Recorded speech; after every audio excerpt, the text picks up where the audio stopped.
Unmute myself. Hey, y'all. Hey. What's going on, everybody? Hello. To your mom and them. Hey, what's going on? Hey, everybody. What's going on? Welcome back to another episode of Real Queens Real Talk with the Gentleman's Perspective. I am your host, your favorite auntie. Come here, baby. Thank you, Daddy. Your favorite auntie, Momo. Okay, what would y'all do without your favorite shit-talking auntie in the goddamn world? You don't know what the fuck you would do. Anyways, y'all, I'm gonna let my co-hosts introduce themselves. Who we got on the panel with us today? What's up? I'm Mizzle 14. I know Mizzle up here. Have a good time with little cousin, little friend, everything in the world. Everybody's favorite little cousin, little brother, little shitting thing or whatnot. Who else we got on the panel, y'all? Oh, over here, still Sir Neale Hurston Bih. The boy always talking shit. Love and light. Let's get it. You know it all the time. And then everybody's favorite alcoholic, Alky Queen, 1118. Hi, everybody. Our executive couch producer, Traci, is trying to get her equipment going on in the back. Traci, we see you, boo. You know, as soon as you get it, boo, we up here with y'all. Shout out to the 910 that's in the building. I see you keep going back and forth. Opulence Prime, Live of Life, JW, Dr. M. Who else did I see up in here? I seen Brittany. What my niece said, Brittany, I seen her up in here. Of course, y'all, it's Sunday. We back to talk about the craziness of the week. Okay, before we get into it, as always, what y'all drinking on tonight? I just finished drinking. I'm about to get some juice later. The casual starring, you know, the beer. Oh, the beer. I got the Smirnoff. Y'all got your beat. I'm thinking the nice one tonight. I don't know. Should give me a little drink. We fans. I'm staying on my Di Serrano shit. I don't know. Staying on it. Baby sis got that old school. Let me tell you, when I was up in Kentucky living, me and my dad's bonding time that we had, we would sit and sip on a little Di Serrano and just chill. And talk. And talk. Yes. J-Dub say they already a little bit tipsy. I ain't mad at you. Joseph, what's going on? Bro, I ain't seen you in a minute. Ooh, J-Dub. Apple crème. Haven't had that in a while. Unsweet peach tea, because she a fucking lady. Okay. Not nothing for me, but later I have an energy drink. An energy drink? What you got to go do? You need an energy drink at? You going to the gym, son? All right, son. Anytime is a good time for an energy drink. Black Empress say, I'm a smoker, not a drinker. We all give me about 2 minutes and I'm right there with you. Black Empress, you Black Empress, you are among family. Okay, sis. You are among family. Okay. I can say that beer does look good, Sir Neale. You know when beer be glistening in the glass and the glass be sweating? Ooh. Opulence all the time, pinky up, because you a lady, okay? Everything you do it with your pinky up, because you a lady. I'm just saying. Let him know. Because I'm a lady at all times. Okay, Mizzle said he had to go refill his cup. What you drinking? I got some white wine now. There you go. Okay, for the homemade lemonade with mint. Ooh. Oh, homemade lemonade. That sounds classy. That sounds real classy. Thank you, little sis. I knew you like for a reason. I love energy drinks. But at nighttime, though, it doesn't matter. It doesn't matter. You work it doesn't matter. Black Empress, okay, above for me, all that. Okay, because we ladies. And all that in the air. Because I'm just, let me stop. We probably got some grown-ups in the building. Y'all, it's been a crazy week already. Do we have Traci finally? Okay, executive couch producer Traci, are you the good one, like she says.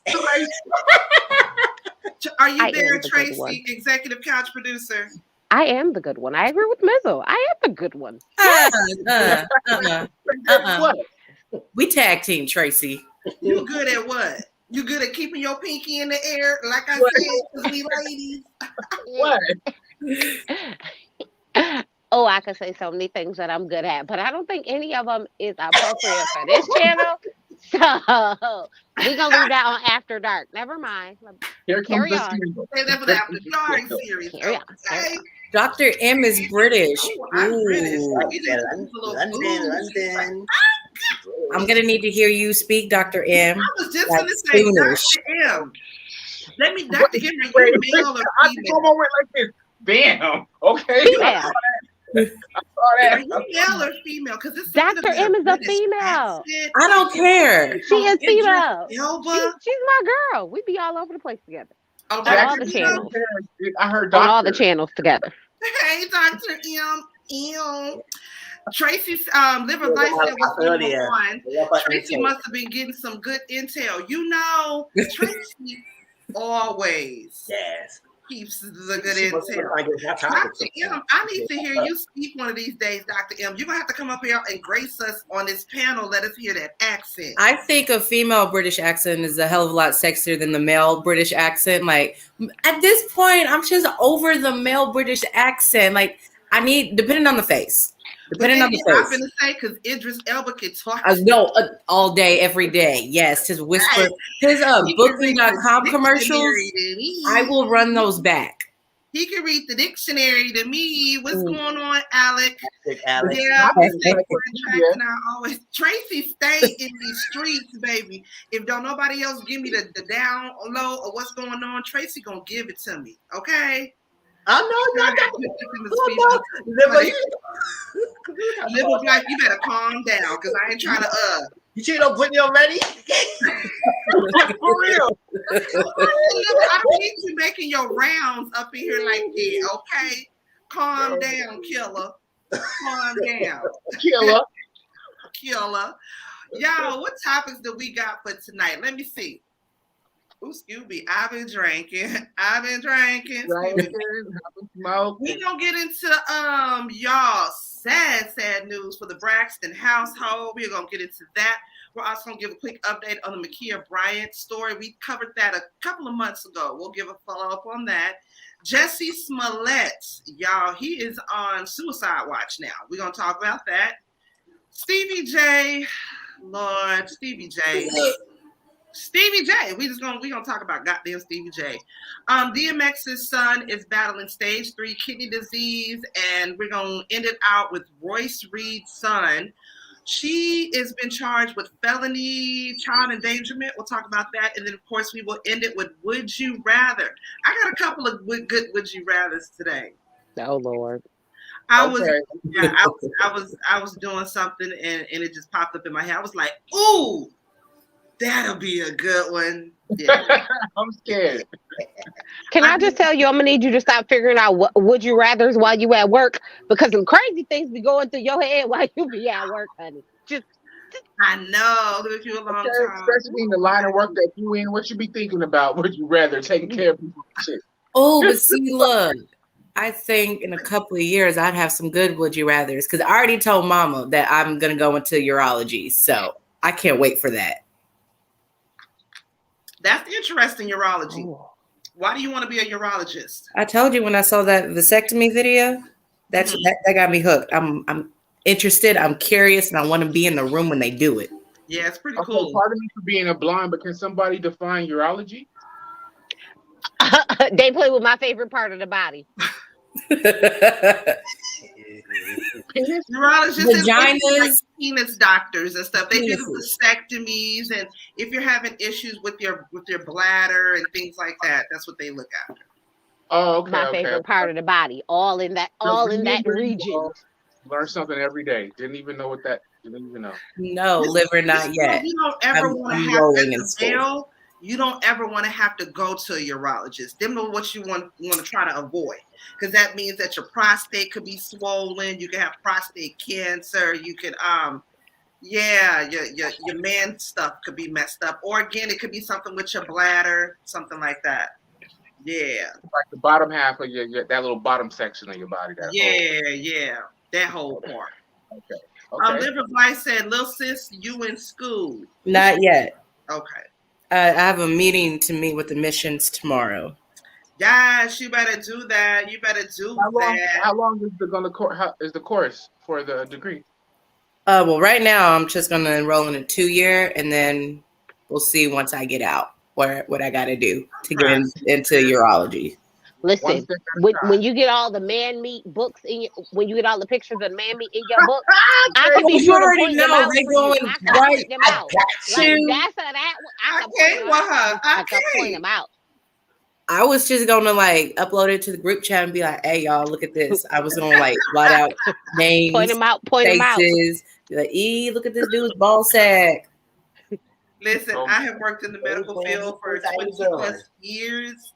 The ones I get in my inbox are damn sure more interesting than the ones I've seen throughout my time at work. I don't care. I am still there for it. I'm just saying, hey, will you be here for it, girl? You knock that thing out.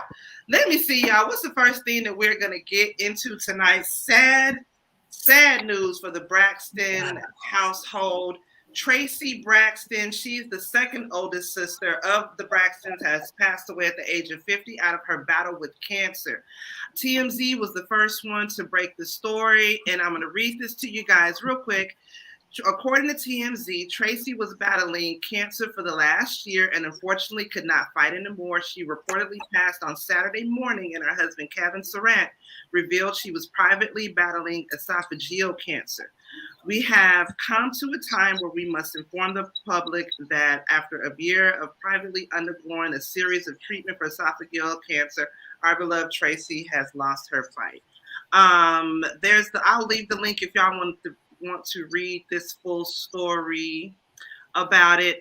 Traci was my second favorite of all the Braxton sisters. I'm not gonna lie, my first favorite was Trina. I love Trina Braxton. She was so doggone hilarious to me. And then my second favorite was Traci. Traci was the one that they called the wannabe. I hated that they called her that on the show because, you know, they all had like the little names and whatnot. I hated that they called her the wannabe. And I felt bad for Traci because out of everybody, I feel like she wanted it, aside from Tony, of course. She wanted it the most. And it's like she had the hardest time trying to break out and put herself out there as an artist. And I mean, she was respected. A lot of people knew her and all that. I just feel like she should have been a bigger star than she was because she was a Braxton. But, you know, she was the one that was kind of uncoordinated a little bit. But everybody loved Traci. Everybody got a sister like that in their family, the uncoordinated one. But we all know them, you know. Let's go. Mizzle, we'll start with you. What are y'all thought? I feel so bad about it. You know, she just had a grandson. I want to say her grandson was only maybe a year, 2 years old. And her and her husband, her husband and her had been together. Wasn't that the only man she had ever been with? Was her husband? Yeah. You're muted, Mizzle. I can't hear you. You can't hear me? Oh, you can. I can hear you. Yeah.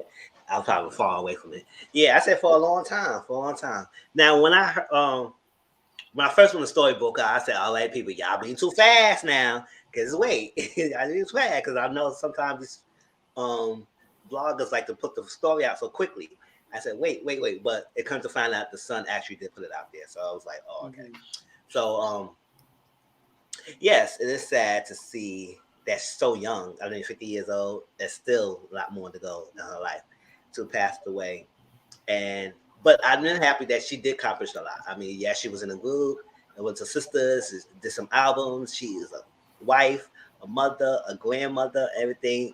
Most people don't get to that point as much as like that. She was my favorite. Mm-hmm. Besides Tony, who I grew up listening to when I watched the show at the time, Traci was my favorite because I like how she is. She's very honest. She kept true to herself, and she give you her real self. I mean, I don't think she was overplaying anything. I think she just was real. And I always enjoyed Traci and everything. And it's sad she was going through the big C. And then I guess the big C won at the end. But hopefully she left with a good legacy and a good happiness with the family. Time for heal for the family. And it is crazy how people is so hell-bent want to know, oh, where's Tamar? Hope they make the millions before she passed away because I know they was beefing. I said, why is that going to fun your brain? Why is that funny in your brain? Just say this was the sisters and the brother Tom need and the parents Tom need with their daughter and his sister dying. It's like why did it have to be about the beef or if they make amends about the beef? That was too much for people to bring that up. But I want to end it here. Rest in peace, Traci. You're loved, you are respected, and I'm glad that you show your true self and you gave yourself the world to see that a lot of people love Traci. So it's like she's loved everywhere. So Baby sis, did you have any thoughts about it? I really didn't watch that show. I didn't think you did. R.I.P. Cancer fucking sucks. Oh. Just period. I wouldn't wish cancer on. Take that back. I wouldn't want cancer on people that I cared about. So that's all I'm gonna say. Because, like I said, I didn't really watch the show. I didn't follow it. So, Sir Neale, I love the Braxton family all together. You know what I'm saying? They can be as crazy as they want to. They're all beautiful women. But Traci, I really loved her music, and that's what she gets doubted for. Her last album to me was bomb as fuck. When Traci let us know, when she sent us the link, I was like, damn, and I started playing Traci's music. And I was like, damn, I was like, her last album was bomb as fuck, but it got no accolades. It got no what it deserved, period. It's not the Tamar Tony Braxton, you know, the high notes, the bellowing, you know what I'm saying? But that shit was cool as fuck. You know what I'm saying? She gives me like a Mary J. Blige, Keisha Cole, rugged, you know what I'm saying? You know, that type of vibe. And I appreciated that. So at this point, we respect her for being on reality TV, but she has 2 albums that are actually good, that people should go listen to. So anybody watching this, go listen to her album because they're actually good and you'll vibe off of them. And I vibed off of a few songs after I was made aware of her death, you know what I'm saying? Because they're good. They're not something that I play all the time, but when you play it, I play it all the way through. It's not a skip. You know what I'm saying? So that's where the accolades need to go to, because that was her strife. She wanted to be a performer like everybody else in her family. And she is. And she writes for herself too, along with others, but she does write for herself too, you know? So she is a talent that we've lost, a beautiful Black woman that we've lost. So let's give respect to that and to her talent and her strife and her forward to wanting to be noticed for her artistry as a singer. That part. Traci. Well, you already know she was my favorite because she's my name sister. So, you know. I had a feeling you were going to say that. Come on now. Like, she's my name sister. Namesake, okay. She's my name sister. She got it. But yeah, when I seen it, I was like, oh my, I feel so sorry for her mother. Like, I can't imagine my child going before me. Like, oh my God. I can't imagine. And that's her. First, it was her granddaughter that went before her. Now her own child. So it's like, ooh.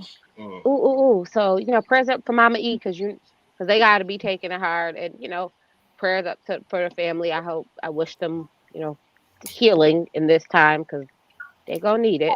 But I mean, they were always a joy to watch. They were interesting, dynamic, and it did say like they had all came together to see her off. So whatever hatchets they had, you know, you tend to bury things when it's that kind of situation, because what else could you what else could you do? You just gotta bury the hatchet and move on. So that's true. That's very true. Wait, and may I say one thing? Absolutely. Can we send some love and some praise, some prayers towards her husband? Because anybody that loses the love of their life that they've been with numerous of years, woman or man, it's hard on them. Yeah. Because they have been together since because she was pregnant at what, 16, 17? 16. Like, that's why they got her. That's why they kicked her out the group. So, I mean, it's hard for us to deal with our emotions sometimes. So he just lost his wife. He's a grandpappy for the first time, and he's gonna go through a roller coaster. So as we pray for Traci, as she's in heaven, let's pray for him because he's here on earth and he's gonna still have to handle it, and he's gonna have to deal with it. The statement that he released was so sad, and the one line he said that made me cry was, "What am I gonna do now?" Yeah, because usually they rely so much on their wife, and what am I gonna do now? That it's like when they're gone, what can you do? But wait, Mizzle, with that, they rely on each other in certain ways. So the rely is there. They rely. They rely on each other, but usually, let's be honest, most men rely on most of their wives because they do a lot of backbones, a lot of things. So yeah, they do. Yeah. So it's like, what can I do now? That's what sometimes like men cannot take that their wife died before them because it's like, yeah, because like you said, a lot of the times, even if the men are paying the bills, the women are managing them. Like they're going actually and paying what needs to be paid. They're keeping the house in order. They're doing the cooking and the cleaning and stuff like that. So I just feel bad for him. I feel so bad for him. Even if he does, decide to pick up his life and move on and be with another woman, he gonna always and forever love her. And so, I just so bad. Her husband and her son, a grandbaby. This is so heartbreaking. It really is. And her son was a mama's boy. He was a mama's boy for real. Yes, he was. He was a straight mama. And when you a mama's boy and you lose your mama, because that's how I heard about it. Because he had made a post on Twitter, and I was like, "What? Wait, let me send y'all this." And I was like, "Oh no, they are. Oh crap." But yeah, because that is prayers up to the family, all of them, because they all gonna need it. So sad, y'all. Prayers up to the family. Well, moving on. Before I read this to you guys, I'm gonna play this quick little follow up from the story that we did on MaKhia Bryant. I'm gonna play this for y'all because I don't want to, do both play it and show it at the same time because YouTube trying to get all they look Quintillas off the bench. Just barely made it through to get a check for this month. That's again, damn. Barely enough me to wipe my ass with. Okay, let me play this real quick and then we're gonna get into it. View of what led to the shooting. Hold on, here we go. A new view of what led to the shooting of 16-year-old MaKhia Bryant. Oops, my bad, y'all. A new view of what led to the shooting of 16-year-old MaKhia Bryant. This angle from a neighbor's security camera across the street, showing Columbus, Ohio police officer Nicholas Reardon arriving on the scene, emerging from the vehicle and shooting Bryant in black as she appeared to lunge at another young woman wearing pink with a knife in her hand. Reardon, who has been taken off street duty while an independent investigation is underway, firing 4 shots at Bryant within seconds. The police department and the police union president arguing the use of force was necessary to protect the young woman in pink. I would ask you, if that's your family member up against a car that had a puppy in their hand, what would you want that officer to do in that split-second moment if they had a chance to stop harm to others? We have a duty to protect the public and ourselves, certainly the public. Now, y'all remember that story. I'm going to put this up here. Yes. For you guys. Now, a follow-up on that story. The Franklin County, Ohio jury declined to indict the officer who fatally shot MaKhia Bryant, a black teenager, last year, April. State Attorney General Dave Yost said in the news release on Friday. So the officer who shot and killed her, basically they are justifying his shooting and he is not going to get charged with anything. Now, I know when we had talked about this at that time, we kind of went, we were torn. One, the officer should not have shot her. Yes, he was trying to save one girl's life, but at the same time, it was kind of forceful. What are y'all's thoughts on that? Do y'all feel like the officer should have been charged with anything? And if so, what he have been charged with? Traci, I'm going to start from the bottom with you. What's your thoughts on it? Well, y'all already know back then I said that the officer should be charged, but of course he wouldn't be. I don't understand why it wouldn't be manslaughter because we've seen people who are the color of my palm have AK-47s and they don't shoot them. I'm like, but okay. But am I surprised that they didn't charge the officer? Not at all. Not at all. Yes, Liver of Life. She had a knife. She had a knife and she was lunging towards the girl at the time. Sir Neale, what's your thoughts? I was saying he should be charged with manslaughter for the unnecessary shots. I believe that these officers need to disable the assailant, shoot the bitch in the kneecap, elbow, take him out. You don't need to be letting off 4 shots to murder. Okay? That's why you have training, basic, so on and so forth. Okay? He should have approached it as he did. It was an emergency situation. Okay? She is lunging with the knife, but instead of take out the kneecap, bah. So you can arrest the assailant, handcuff them, you rescue the said victim, and you can get on with it. I don't understand why these police officers just, when they start shooting, they just like let off. They're not shooting to, because that's how they stop. trained. They're shooting to kill. They're shooting to kill. Yes, And you can shoot somebody to take them out. If you are appropriately trained, you can shoot their wrists, shoot their kneecaps out, their shoulders, for Pete's sake. You're not trying to kill them. You know these bodies. It's like we're pedestrians here. We're not officers, but I'm sure we know the basics of a gun and where to shoot somebody without even owning guns, for Pete's sake. Okay? So they need more training. They need more tactics, and coming in and do is not appropriate. And this is why I say manslaughter should have been applied, because all those unnecessary bullets were completely unnecessary. That's what I said, Brittany. You should have pulled out that taser first. Yeah, for real. You could have. You could have 4 officers. They don't know how to do their job. They're like bad cashiers. Police officers at this point in age are like bad cashiers. They have bad attitude. They throw your change at you. They don't put it in your hand.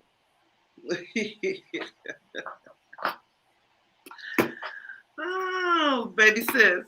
As someone who knows how to work a gun, who knows how to aim, I can aim for the kneecaps. I could aim for the fatty part of someone's arm. There's no excuse at this point. Like, police officers are supposed to be trained to use a gun better than a civilian. That means you don't have to shoot to kill. If you're supposed to have X amount of gun range training per month or per year, there's no excuse. Like, I know at this point, this is nothing but a clear case of racism. And this is nothing new. I'm like completely numb at this point. The only added shock value is her age. And that's, I think that's the sad part in and of it all, is this is happening, it seems like every single day. And I know this is just an update of an old story, but has anything changed since? Has any policy regarding shooting people changed since her murder? Nope.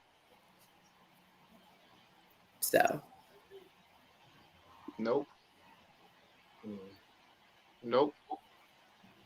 The crazy part about it, like you said, we're numb to it now, and that's what we don't need to be, is numb to it. We really don't need to be numb to it.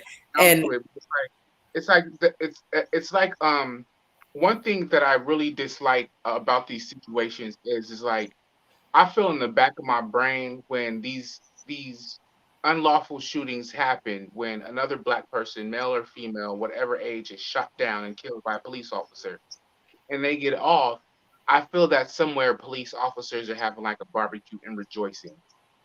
Like, ha ha, we got off, like some so I'm not gonna say it. They're getting statues and medals behind closed doors. There's been a story about that. They're getting a pat on their back. You know what I'm saying? And I feel that like in my soul. And like when I feel something like my intuition, I'll be like, these motherfuckers is getting like congratulations. You know? And that's how they get off, you know, because they have the skin on their back is protected by the people that they work with that have the same rhetoric as they have. So that in the back of my mind, every time this happens, I'm like, I get pissed off because I know as we are just as passionate to fight against this, I feel that there's people that are applauding what happened. Mm-hmm. They're like, yeah, you know, and that really stings my teeth. Like my grandma would say, on the old people term, like I will, yeah, tin can to the face. Yeah. Mizzle. Okay. I remember when we talked about this. Jackie wasn't there at the time. And we have to remember, some people was charged with the race, but a lot of us was looking at this like it's a very unfortunate situation because when he got the call and he came out, it was that split second when he got out and he saw her lunging. So think about it. If he was a police officer, yes, we could say we could use a taser. Yes, we say this is that. When the act was being committed, I think they didn't mind. They had to train to do it. Yes, we could say the lead cap and everything, but I guess they did the body shot because that was the easiest spot to do, I guess, in their training. So, yes, we could be charged about the racial thing, but I think in this situation, it's kind of like, it was kind of an unfortunate situation because she was lunging with a knife to someone else, and he had to make that decision. We also blame the people, the adults around that. Because when we remember that story, that escalated to that point. That should never happen. The girls came in jumping, the freaking adults, I think one of the adults gave the girl the knife and everything. So where were they at and why they didn't stop that? It started from all over there to come all the way to the street. And then get mad with a police officer. Now, don't get me wrong. I don't like that they quick heavy to shoot. Don't get me wrong. But this is some situations that we have to understand that this was unfortunate that happened. It was unfortunate. It's very unfortunate. And we can't go by saying that, oh, well, she was the black. I don't know. But yes, what Tracy's saying about the guns and everything, I do understand that too. But sometimes they be outside with the waving the gun. I don't know. They were up there trying to shoot. And I see them shooting people shooting as well. So I don't know. It is something we wish she could still be alive and everything. And I just understand. I just don't want to get to that point of saying that, well, he should automatically go to jail. Well, some stuff she should have been done. Some stuff she should have been done. It's like that, whatever they could charge. But with this situation, I probably understand why they didn't charge him. At the same time, I wish something would have been done, but it's very unfortunate. We have to understand that. A lot of things happened at the time of the moment when it was crazy, chaotic. It should never went to that point and all that stuff. So that's all. I remember that conversation vividly, and we all mostly said that was a very unfortunate situation that this happened. I remember saying that then too. It's an unfortunate situation because, like you said, he just got the call that there was somebody fighting and somebody that had a knife or something like that. And the adults were supposed to have put them girls out the house. They came there fighting. So like you said, when that officer pulled up, he just seen them out there fighting. We seen on the video a man out there fighting with the women, kicking, damn near trying to kick one girl in the head. And when he came outside, he just seen her with the knife getting ready to lunge at another girl. He literally had a split-second decision on what the hell to do. Now, I have family who is in law enforcement, and I've asked them before, like, why are y'all trained to shoot to kill? Why can't you go for the arms? Why can't you go for the legs or something? And they've told me before, your arms and your legs move. So the part that's not gonna move is gonna be your torso, that middle part. So that's what they're gonna go and shoot for. I don't agree with that at all. That's just me. I feel like it should be like Duck Hunt on Mario Brothers or something. You should just try to aim for the doggone knees or the elbows or the arms. That's how I feel. It's unfortunate that she died. I hate to hear that she passed away. I feel sorry for the family. I feel sorry for the situation. I do think he should have gotten, if for nothing else, fired from his job, because I don't know. I get you were trying to save a life, but at the same time, like, damn. Okay, Auntie. Hold on. At least he should have lost his job. Had to pay for the something for him to just get off completely and not have to do nothing. But Auntie, we also have to understand on the other side of the coin, as we're talking about everything, if she would have actually got to the girl and stabbed her, she would have been in jail for murder, prison for murder. She would have been on trial right now. So she would have been a murderer. So she would have took somebody's life. So there's a lot of sides to the situation. So if she would have actually reached the girl and stabbed her, somebody dead and somebody going to prison. Yeah. That's the thing. We don't know if she would. That's the thing. I could stab you today. It doesn't mean you're going to die. There's no way to know that outcome. There's no way to know if I had sliced her, would she just have a scar for life? Or but she would still get attempted murder. Or would she? Not necessarily. Don't ask me about my past. Just know. Not necessarily. Depends on where it is. All I can tell you is if little Joey or little Susie, who looks like one of their kids, can shoot up people and be firing at people, and they get to go to court and stand trial for murdering 5 people, I don't understand how the black girl with the knife is so much more dangerous, because let's go. Isn't that the same? Like, you don't bring a knife to a gunfight? Isn't that the like kind of the thought process there? So when we have the one context of I've shot 6 people, I still have live rounds in the chamber, and there's live targets that I can shoot at, I am less dangerous than this person right here with this knife.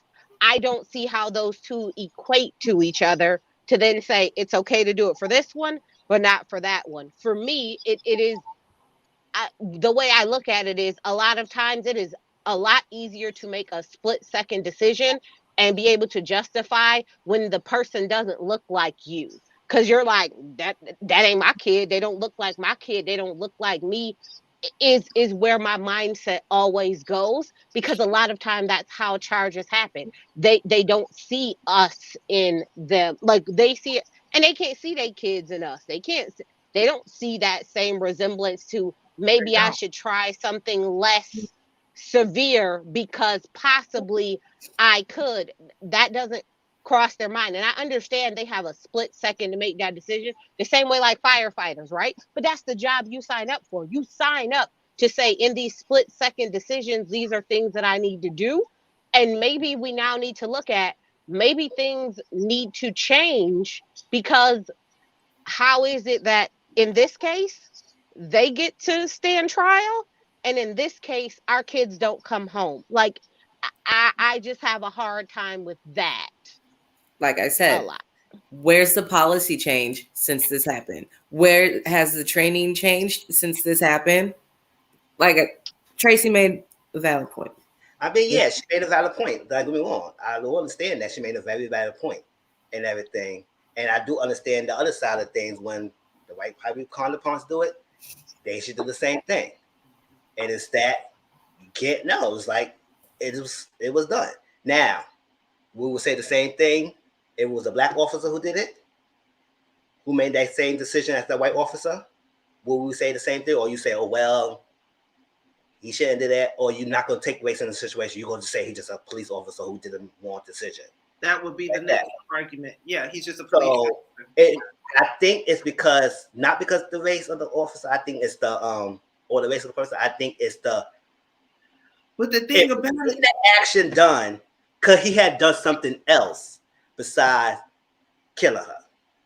That was the thing that we all was going at. It was like that's what I was getting at. That's what I say. It wasn't a fortunate situation because I don't think it was much about the race, which it can be, and we will make that argument. But I don't think it was much. I think it was more like, okay, he does something else besides that.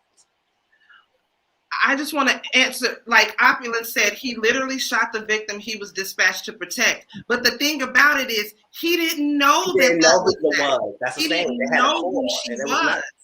He didn't know that that was the victim he was there to protect. He just knew that it was some girls there that were fighting that had a knife. He just so happened to see her, or no, not a knife, that had a weapon.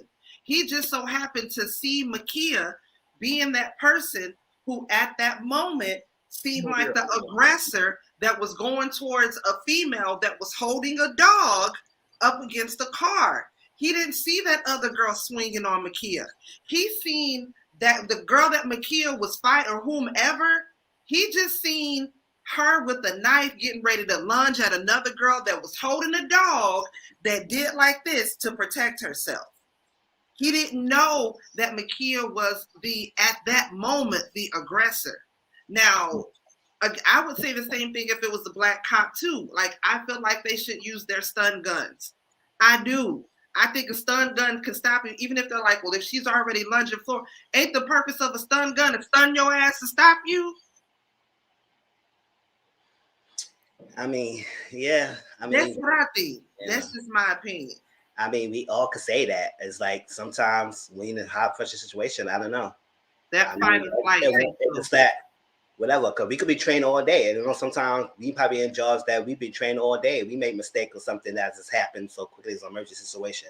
So it's very easy we could say that. I'm not defending the cop. I'm just saying that this was a situation that was unfortunate to happen. But I do understand the other stuff too. So it's like I'm kind of in a jam with this. It's like I don't want to be racially charged and say this has happened, or this is that. But I just understand. I said something else could be done. But this situation was unfortunate. That's all I just have to say.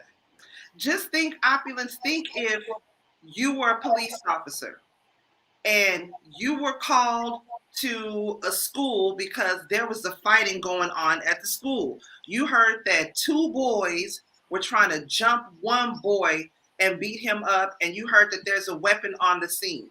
You don't know who the boys are. You just know that it's 3 boys involved. 2 are the aggressor. 1 is the boy that is the victim. You as a police officer know you got to hurry up and get there, and you have to protect that boy who is the victim. You just so happen to roll up on the scene, and as you roll up on the scene, you see 1 boy down on the ground. You see 2 other boys. 1 boy has something in his hand, and he's lunging towards that boy, getting ready to do something to him. You see another boy getting ready to just swing. You don't know who he's getting ready to hit. You decide, damn, I'm going to shoot the boy that got the knife. He's getting ready to stab this dude that's on the ground. After everything is done, you come to find out, fuck, the boy that I shot is the boy that was actually the one that was getting beat up. The dude that was on the ground was the boy that was beating him up. He snapped. He just picked up a knife and was like, nigga, you beat me up. I'm gonna kill your ass. He just lunged to him and was getting ready to stab him and kill him. You thought the dude that had the knife was the dude that was beating up the dude that was on the ground, because you just seen the dude on the ground. You heard it was 2 dudes there beating up some other dude. You just seen 2 dudes going towards 1 dude. After all of that happens, now, afterwards, everybody coming at you. You killed that baby. That baby was, now mind you, all of these dudes, they're all in high school, middle school, 15, 16 years old. But they look like they some big ass boys. They eat their Wheaties. These motherfuckers eat bacon, egg, and cheese every morning. They some big ass corn-fed boys. They look like they're in their teens, 20s. Everybody's like, you killed this baby. This baby wasn't number 13 years old. 13, that motherfucker look like he's 20, number 1. Number 2, how I'm supposed to know that I just seen seen somebody on the ground getting ready to get stabbed, I thought that was a dude that y'all called me and told me to go and get because somebody was beating his ass. How am I supposed to know that? Now, don't get me wrong. I'm not defending the police officer in no way, shape, form, or matter. Because again, in that situation, I'm thinking, shit, let me pull up my stun girl real quick so I can shock shit out of them and stop them. You know what I mean? It's just too many variables. There's too many options. There's too many left to rights, ups and downs. That's what I'm saying. And it's a split decision. So that's why I understand where you're coming from. It's a split decision. And you have to assess the situation like within, 3 seconds? Not even 5 seconds? Right. And like, so and had you waited and let that dude stab him, then that dude would have been dead. Then they'd have been looking at you like, well, why you didn't do nothing to defend this boy? You seen this dude on the ground and you seen him with the knife finna go stab him. You let him stab him? It's called a chain reaction. Like, it's just a chain reaction. It's too much. Yeah. As a cop, I'm sure they're trained to protect themselves. I'm tasering the guy with the weapon. I told y'all I was a fighter. The one with the weapon usually losing. The streets know that. Yeah? And it's like, I feel bad for the cop, but at the same time, he made a mistake, and we all make mistakes. And sometimes we have to be held accountable and learn from those mistakes. Even if it was a mistake that you didn't mean to make. You took somebody's life. And at the end of the day, like I said, he should have left, at least lost his job, been had to pay some sort of restitution, pay the family something for pain and suffering, like do something. He should have something. Even though it was a mistake, it still happened. Even if it was a mistake, it still happened. So he has to pay up in some shape or form. Exactly. Brittany said at the same time, what if one of the bullets he fired hit someone on the scene? It's just unfortunate all the way around. Like, it's messed up. I feel bad for the family. She was a beautiful little girl. But, I mean, the cop should be held accountable, point blank, period. Yeah. That's just how we feel on that. Let me see, y'all. The next thing we finna get into is Jussie Smollett, y'all. Jussie Smollett. Oh, Jussie. Jussie has been sentenced to 150 days in jail and 30 months of felony probation in a hate crime hoax. Y'all want to see his mugshot? That is his mugshot of him being arrested. Now, I'm going to play a clip, what his brother is saying. His brother is saying that he is being held in a psychiatric ward right now for his outburst that he made in court. If y'all seen his sentencing, he did his little fist up in the air like he was one of the Olympic champs walking out the courtroom saying, I'm not suicidal. If something happens to me when I'm in prison, I did not do it. Unfortunately, that's what we black people got to say nowadays when we being hauled out to jail, because yes, they are quick to take our lives in jail, and then we don't know what happened to them. You know, R.I.P. Sam Glenn. But I'm going to play this clip from his brother. One of y'all said in the group chat that his brother was fine. His brother Charlie is kind of cute. I mean, his brother kind of working with something. You know what I'm saying? So I'm going to play this, what his brother had to say on his update. In the psych ward at Cook County Jail, what's very concerning is that there was a note attached to his paperwork today and on the front of his jail cell saying that he's at risk of self-harm. I want to just make it clear to folks that he is in no way, shape, or form at risk of self-harm. And he wants to let folks know that he is very stable, he is very strong, he is very healthy and ready to take on the challenge that ultimately has been put up against him. This is not right. This is completely lack of justice. It's angering, it's an outrage, but he ultimately knows what he needs to do. So we want to make sure that folks understand that, you know, whatever inside Cook County Jail what assumptions they may be making, I don't know why they even have him in a psych ward. We still have not gotten clear answers there and why he's even in a psych ward. And they've recently added to his documentation that he's at risk. So Jussie is currently in a psych ward harming himself. That is absolutely not true. So please make sure y'all are spreading facts. The media is going to report a lot of false information, and we really need our people, the people who support us, to continue checking folks and making sure that that false information does not go unchecked. So on top of that, if folks could really continue reposting things, there's been a post from my page, from Jake's page, from Jazz's page, from Journey's page, all around the hashtag Free Jussie hashtag. If you could repost that, repost similar images, make your own images, always just include the hashtag Free Jussie. And we think it's best if you tag Cook County Jail along with it. We're really just trying to make sure we can get as much engagement and attention on this injustice as possible. Thank you so much for the prayers. Thank you so much for the support that folks have given us. To the influential people out there, to the activists, the organizers, we need you. We seriously need you all. We need you to step up. This has gotten to the point where, you know, it's been gone too far, but we are talking about, you know, a very serious situation. We need folks' support and getting our brother out of jail. He never should have been in jail. He was attacked. He is innocent. He is innocent. And even if you don't believe in his innocence, you should believe that he should be free. He should not be in jail. I'm not suicidal. Okay? I am not suicidal. I am innocent, and I am not suicidal. If I did this, then it means that I stuck my fist in the fears of Black Americans in this country for over 400 years, and the fears of the LGBTQ community. Your Honor, I respect you, and I respect the jury, but I did not do this, and I am not suicidal. If anything happens to me when I go in there, I did not do it to myself, and you must all know that. I respect you, Your Honor. I respect your decision. Jail time. I am not.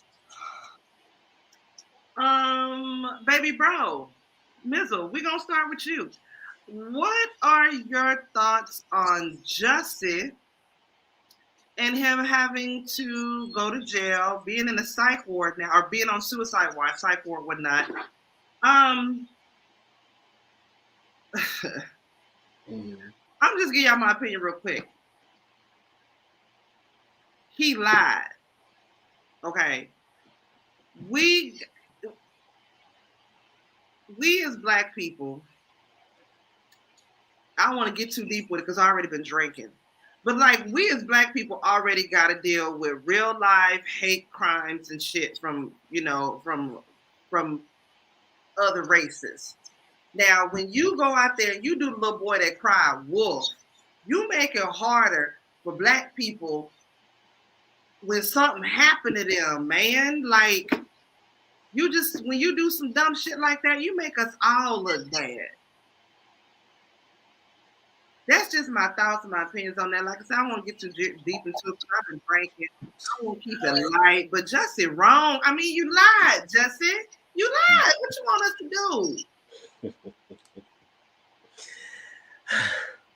I had talked about this on my live earlier, so I'm going to say this.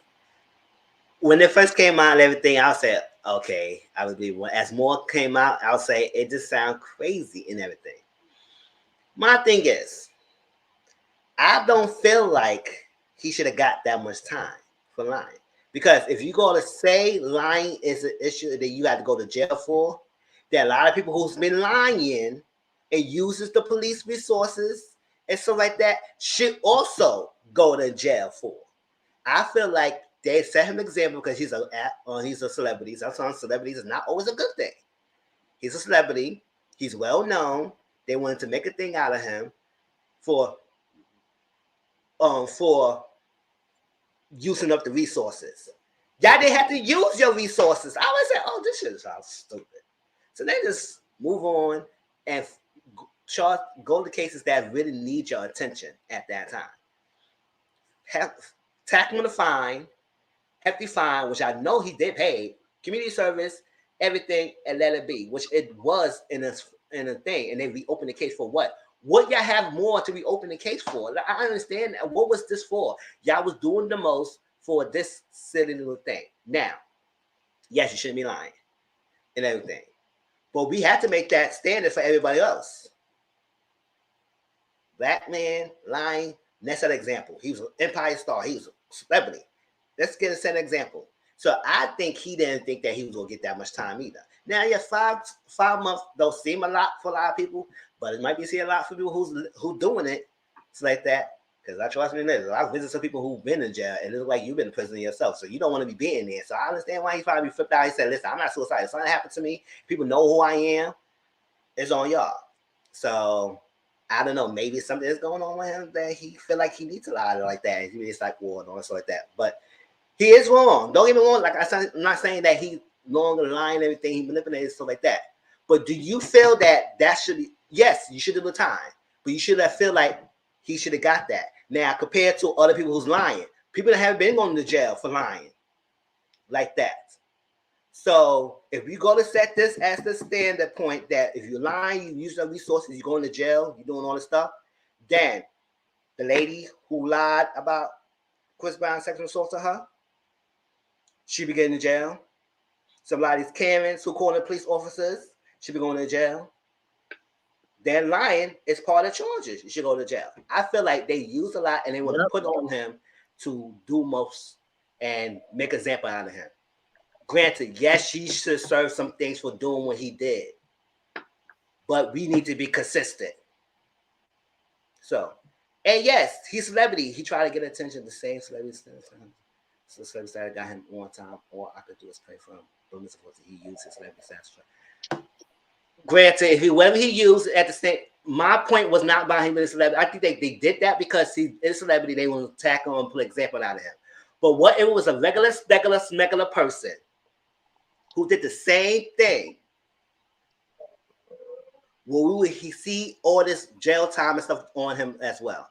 What if he was never an Empire star? Will we have the same thing going on for him and him having all this muscle in jail for lying?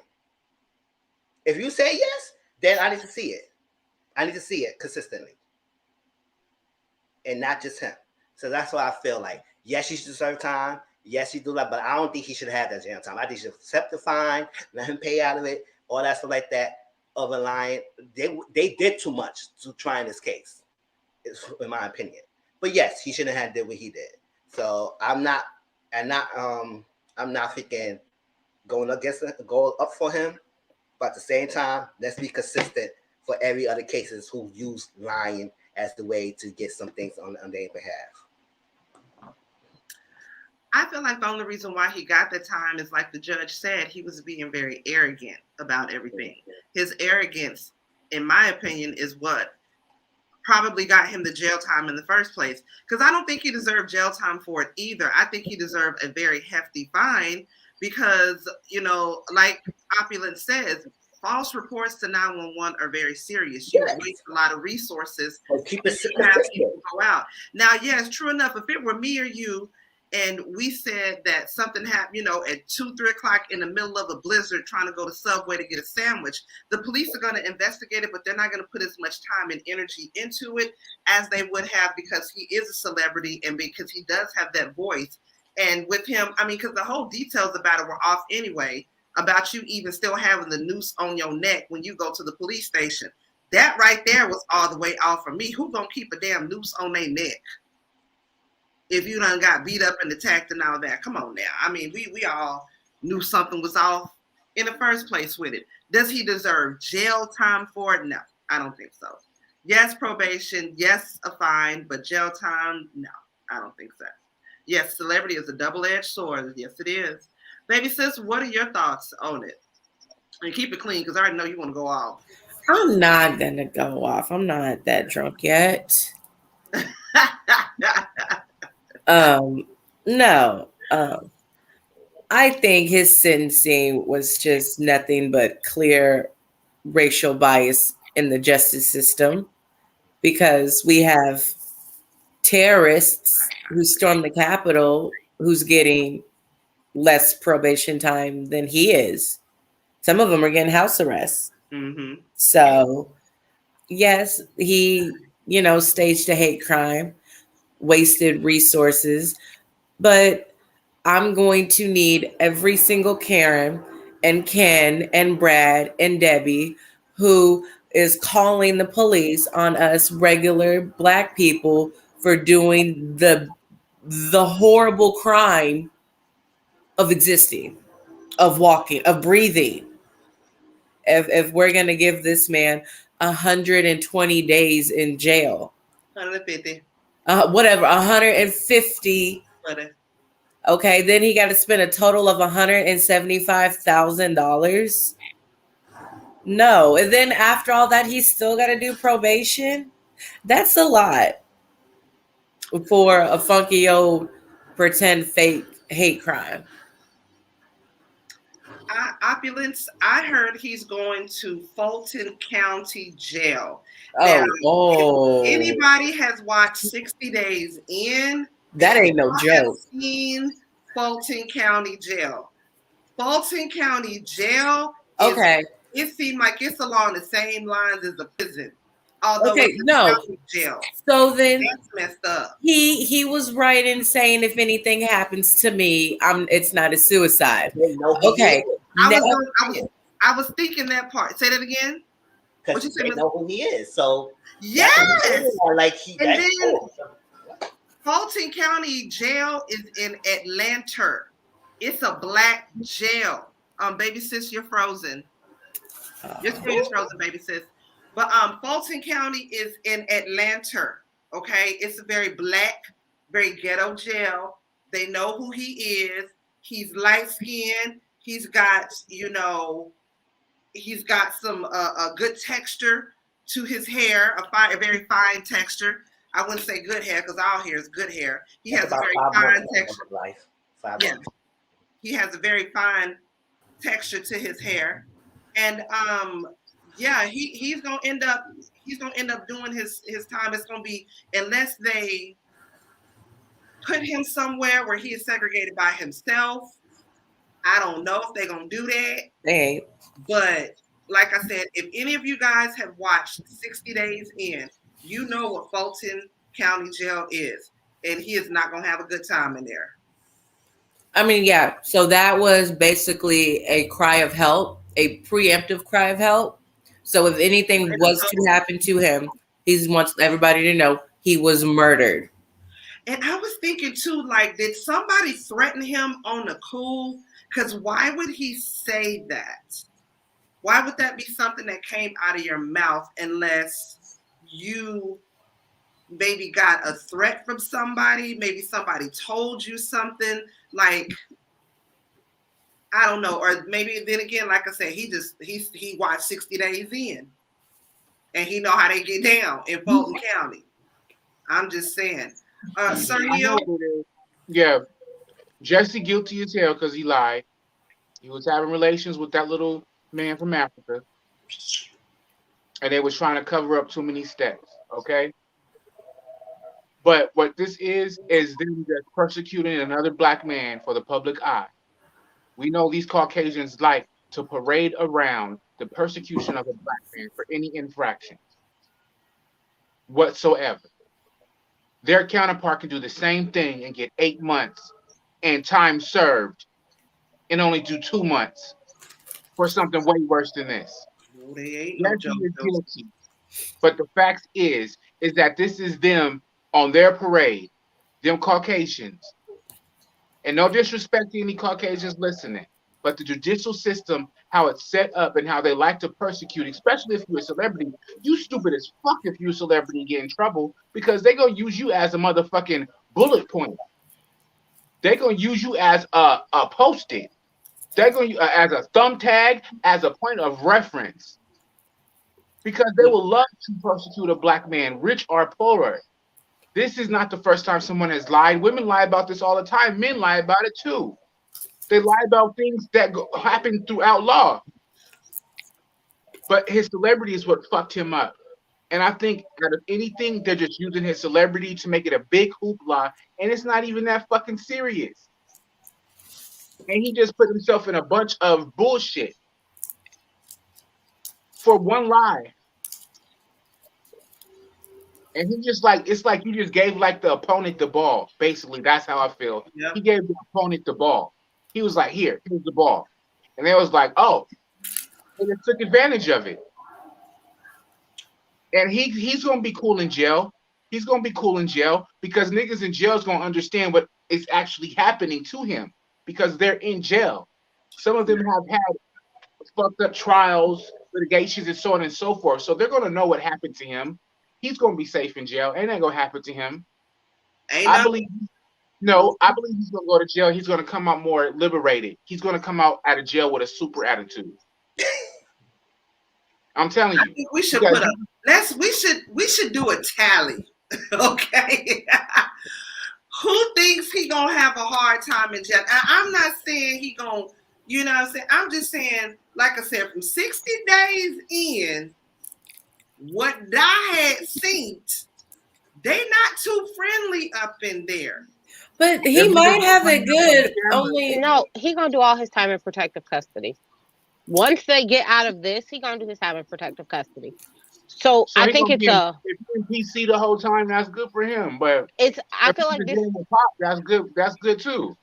So I look at this different, right? Now hear me out. Mm-hmm. Did Jussie lie? Yes. Fine. Let's take that off the table. Jussie also signed a plea agreement. Yes, he did. Paid the money he was supposed to pay. Yes, started doing the community service. Yes, and then a retired judge said, I don't think he got enough time. He made Chicago look bad. They hired a special prosecutor to reopen his case. And then they started this trial. Excuse me? Yes, that's what I'm saying. That's I signed a plea agreement. I paid my fine. I'm doing the community service. But somebody decided that was not good enough for them. And we're going to go do another trial. And if he says, and when the Chicago said like, oh, it's the amount of money that they spent almost $2 million on this trial. So if you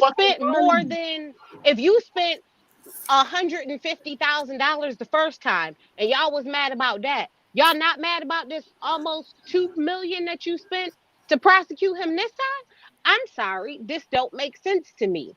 So when people say, oh yeah, Jussie lied, he should do this, fine. But like most people, especially in New York, almost all people in New York take a plea deal. That's what we do. We be like, oh, okay, cool. Because it takes you years to get a trial date. So they'll just take a plea deal.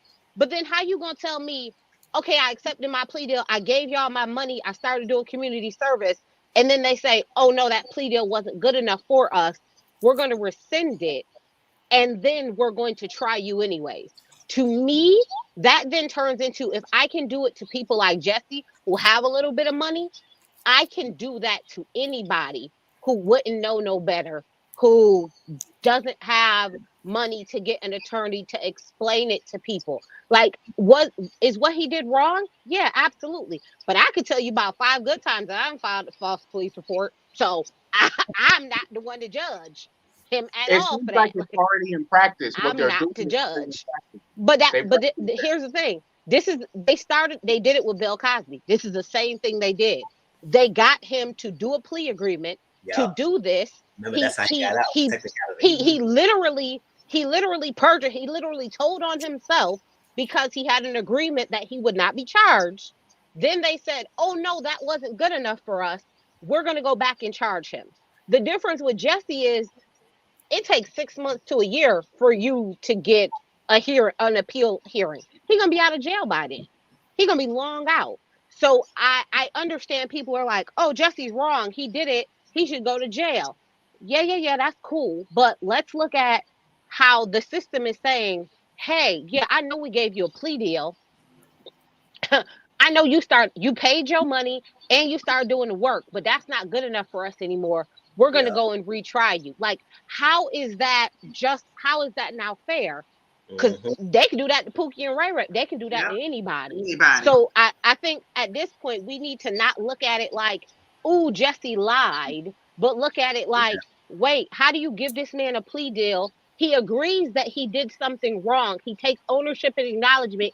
He gave y'all the money. He's doing community service. And then y'all say, yeah, but you made us look bad. So we're going to take that back because the person who gave you that agreement, we don't think they gave you enough. And we're going to go and prosecute you now. Like, I'm sorry. Is that not like? Is that not double jeopardy? Is that not like I allocated and said, yeah, I did this wrong. We all signed on it. We all agreed, but now you change your mind. How in the? That's what I'm upset at. Yeah. Look, you know, I've lied to the police before, so I'm not one to judge Jussie on lying to the police. Word. It's a fucked up condition. Like that's not my ministry, because you know, ooh, baby, that's not my ministry. But my ministry is, if they'll do this to celebrities, if they'll do this to people with money, they will for sure, because that's how they set a precedent. If they can get one person to get it, then they can start setting a precedent to do it to other people. And then it's just a matter of time before people with no money and not a decent lawyer or anything else just lets it slide and go.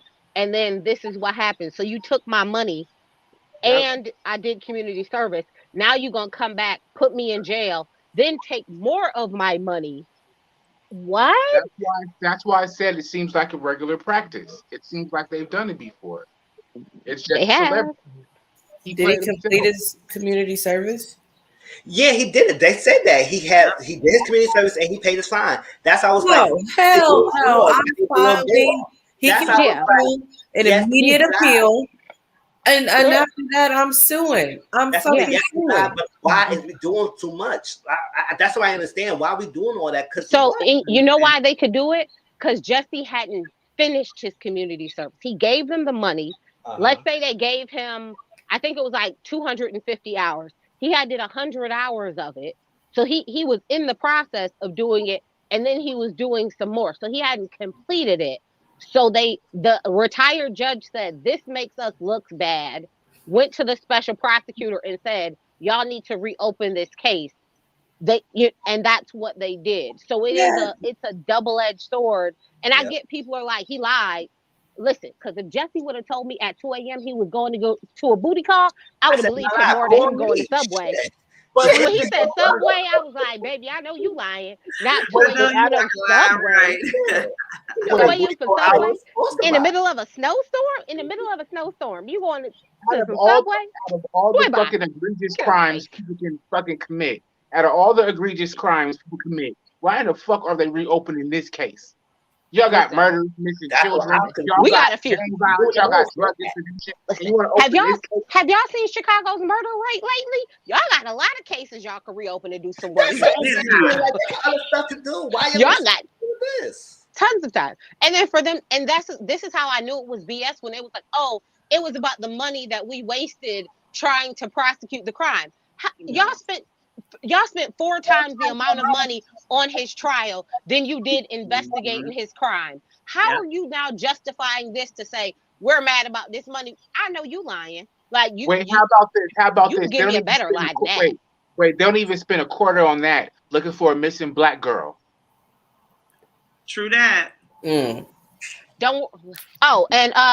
Liver of Life, don't worry about what I did in my past. Just know it's in my past, and I am a much better person than I used to be, okay? I'm not putting myself in this video.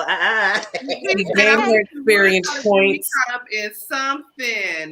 Not today. Not today. Just know I'm a much better person than I used to be, so because some statute of limitations ain't ran out yet. So I'm just saying I'm a much better person than I used to be. Mine did. Just I'm good. Just saying.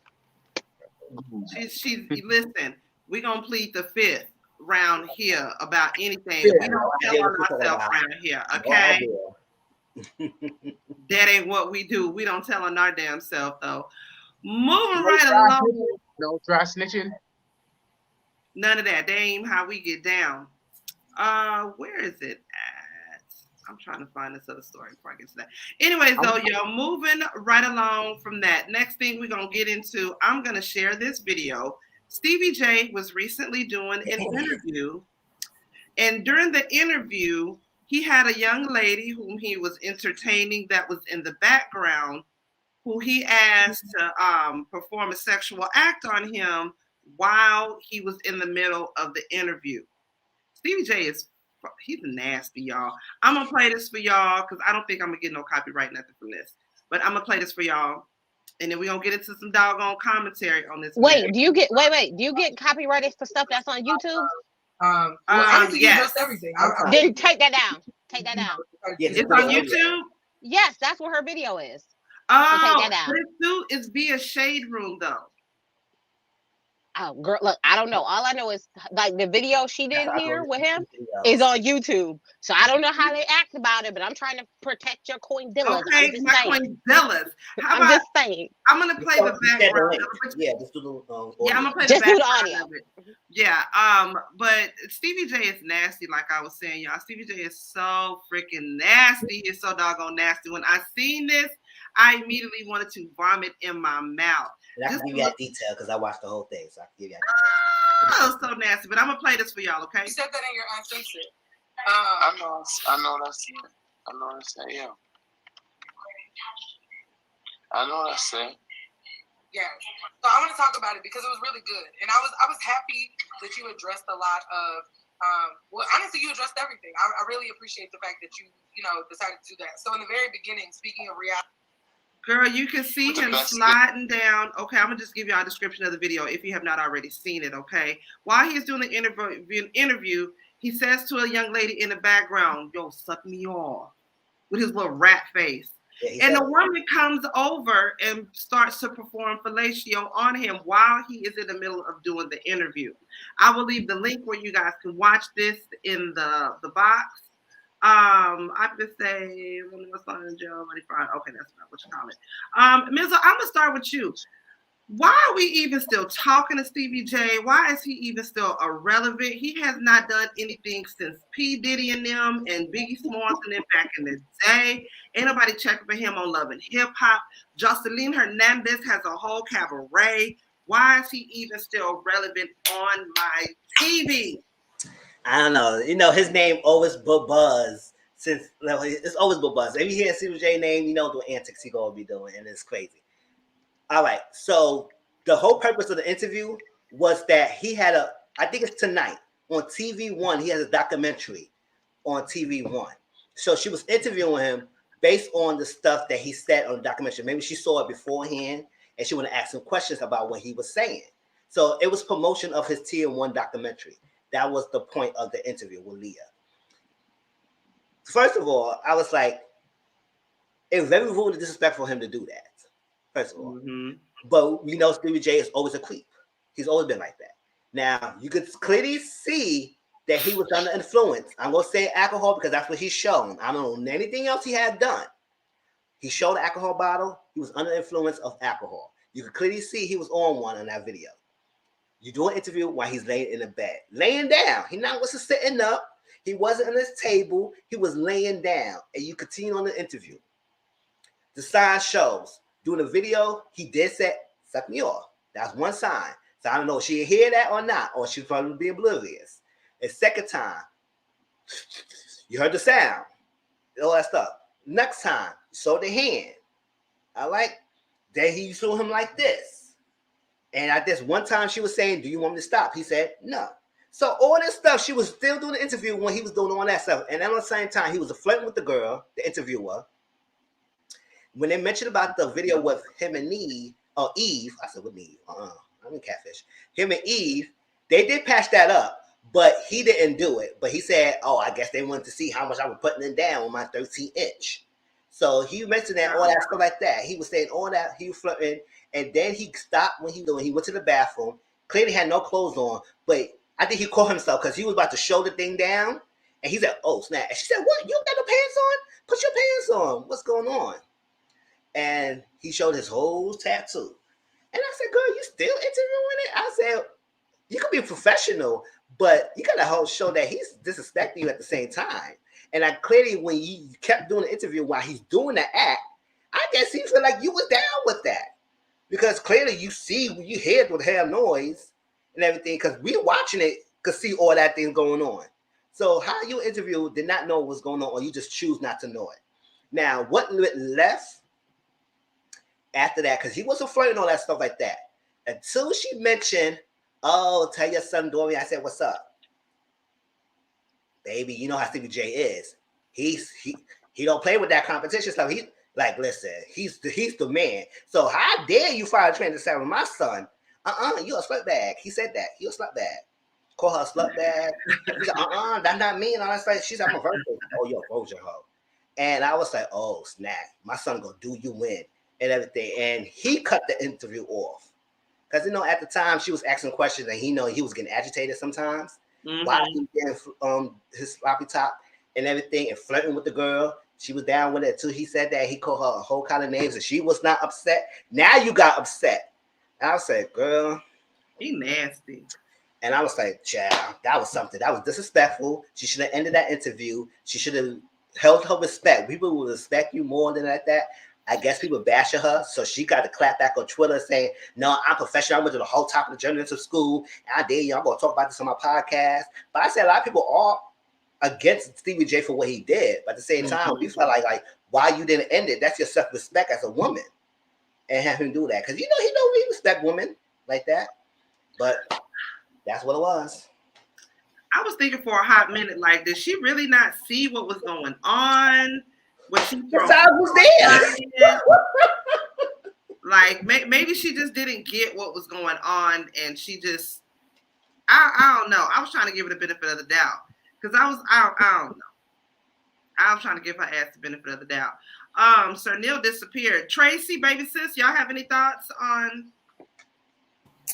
I don't have no use for Stevie J. I've never had a use for Stevie J. I think he is absolutely, and that video was disgusting. That was one sex tape I would have been okay with not seeing for ever. Like, I'm trying to think of a good revenge thing I could get on Stevie at this point, because though some of the stuff he's done has made my stomach churn, it did not physically hurt me until now. And now that he has crossed the line to where I'm physically hurt, I think I deserve some revenge. And then that woman was weak. Like, I would have cut that interview like all the way short. And then I would have like gone live somewhere else, just trash talking Stevie. Be like, he showed up to an interview butt ass naked, decided to get some sloppy toppy. Like, why? You see when he was like getting down in position, I'd have been like, oh, hold on, okay. Goodbye. Let's go ahead and cut it. I wouldn't even give him an opportunity to explain what was happening. The minute I saw he wasn't wearing a shirt and he knows this is an interview, I'm like, no, we can do this another time. And then I would have still gotten on live and been like, Stevie J is so unprofessional. He showed up to an interview with no shirt on. He's probably naked. And that would have been the truth. He's disgusting. He is very gross. I have a question. I have a question. Did anybody know about her podcast before this interview happened? Nope. No, I didn't know about her podcast, but I know she does interviews, and she does sometimes like to pick and to get turned off, and sometimes people cuss her out sometimes. Okay.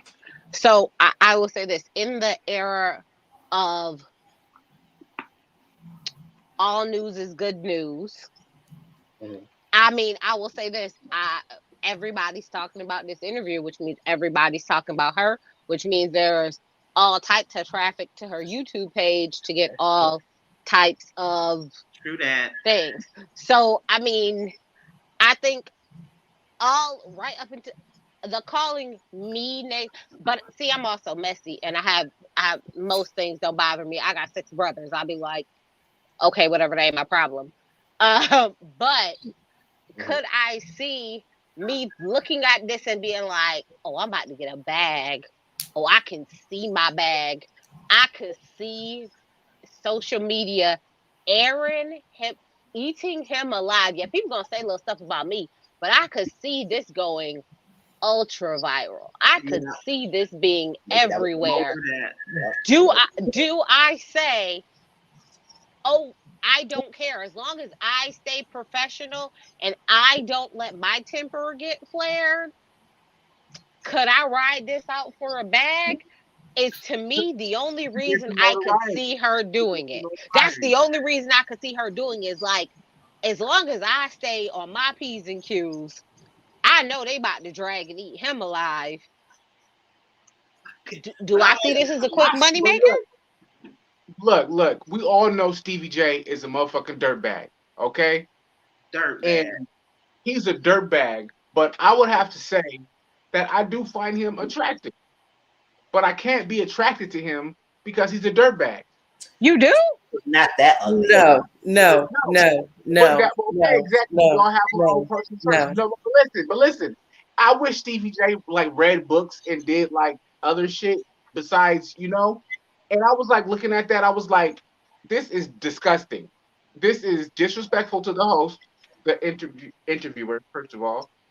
And it's just like every time I look at him, I'd be like, I wish he had some other manners. I just wish he had some other manners because I do find that's my personal opinion. But the way he acts towards women, he like the whole thing of that shit was like disrespectful to the whole audience, to the network, to the podcast, to everybody. It was like you was really doing that. But I just wish that like you ever want to send a nigga to church? I will say this as the resident connoisseur of man meat on Twitter, because that's really what I go looking for on Twitter. That's your job, sis. Right? Because he wasn't long. He's been long. So you know what I'm saying? Like, that's the thing. As the thing, when I seen it, I was like, what could my sis be getting to allow this to continue to go on for so long? That's all I was thinking in my mind. Like, she is really acting like she does not see or hear what is going on. Like, what has to be going through her? Like, it had to be her counting her bank account as he was talking. It had to be. She had to be going, cha-ching. Oh, we got the slurping noise. Building up. It had to be. She had to be like, oh my God, wait, he ain't got no shirt on? Cha-ching. Oh, he asking for help? Cha-ching. Oh, there's slurping noises? Cha-ching. Like, she had to be and this is exactly mentally Rolodexing the money that she was about to make off this interview. Just like I said, I see him as being attractive, and you guys don't see him. There's others out there that see him as attractive. So that's how the roll up came, because it was like, oh, he got the shirt off. Oh, and he's doing this. And they're like, oh, you know what I'm saying? Like, Stevie J is a butterface. Everything looks good but his face. Yeah, everything on him looks horrible. Down. They and other women have said before, Stevie working with an anaconda. I've heard that. Yeah, you know what I'm saying? If it can happen with a bag over his head, I'm down for a bag over his head with him gagged. He can't talk. He can't look at me. I can't look at him. It could work. You know what I mean? But the minute he opened his mouth and you see that master splinter looking face of his, it's over. It is a wrap. It is done. I want none of it. Yeah, he's a little dude too. Yeah, he's only like 5'7", 5'8". He's a little dude. I definitely don't want him. I level with Jocelyn, and Jocelyn said herself she's like 5'7", 5'8". I definitely don't want him. 5'7", 5'8". Jocelyn said that before, yeah. She's like 5'7", 5'8", something like that. And her and Stevie was like eye and eye with each other. Yeah, they were kind of close to the same height. Mm-hmm. I don't want him. And this is without her heels on. With her heels on, she was like, they was right there with it. I'm good. I'm good on that. Stevie J. Y'all just keep ruining it. It's just fucking it up and fucking it up. It's like, ew. He's fucking it up for himself because he's ugly and he's a horrible person. Stevie J fucks it up for himself. Because he's ugly and a horrible person. Moving right along, though, y'all, quick update we wanted to share with you guys. Exodus, the son of DMX, poor baby boy. His mother, I forgot her name. I'll read it in a minute. DMX 5-year-old son, whom he shared a fiance, Desiree Lindstorm, is battling stage 3 kidney disease. The fiance of the late rapper is giving an update on their child's health condition. As previously, this is shout out to the Jasmine brand. As previously reported, famed rapper DMX-born Earl Simmons passed away last summer, April 9th. The 4-time Grammy Award-winning nominee, blah, blah, blah, blah, 15 children. He has a son named Exodus, who is 5 years old, who he shares with Desiree Lindstorm. He is basically, mom came out and said he's a strong little boy. He's stable. He still has stage 3 kidney disease, and I just continue to keep his potassium level down. He goes to the doctor very often. Y'all, that is no joke. Me working in the medical field, I've seen many, many people that have passed away from kidney disease. So prayers up to him. Y'all have any comments or anything y'all want to make about that? I would say bless up to her. You know, you've seen your child go through that. It has to be hard, you know, and she just lost the father of her child. That's what I'm thinking. I would hate for. You know what I'm saying? So that's a lot. Just send her blessings, you know, and blessings to the child. And damn, there's not much more we can say.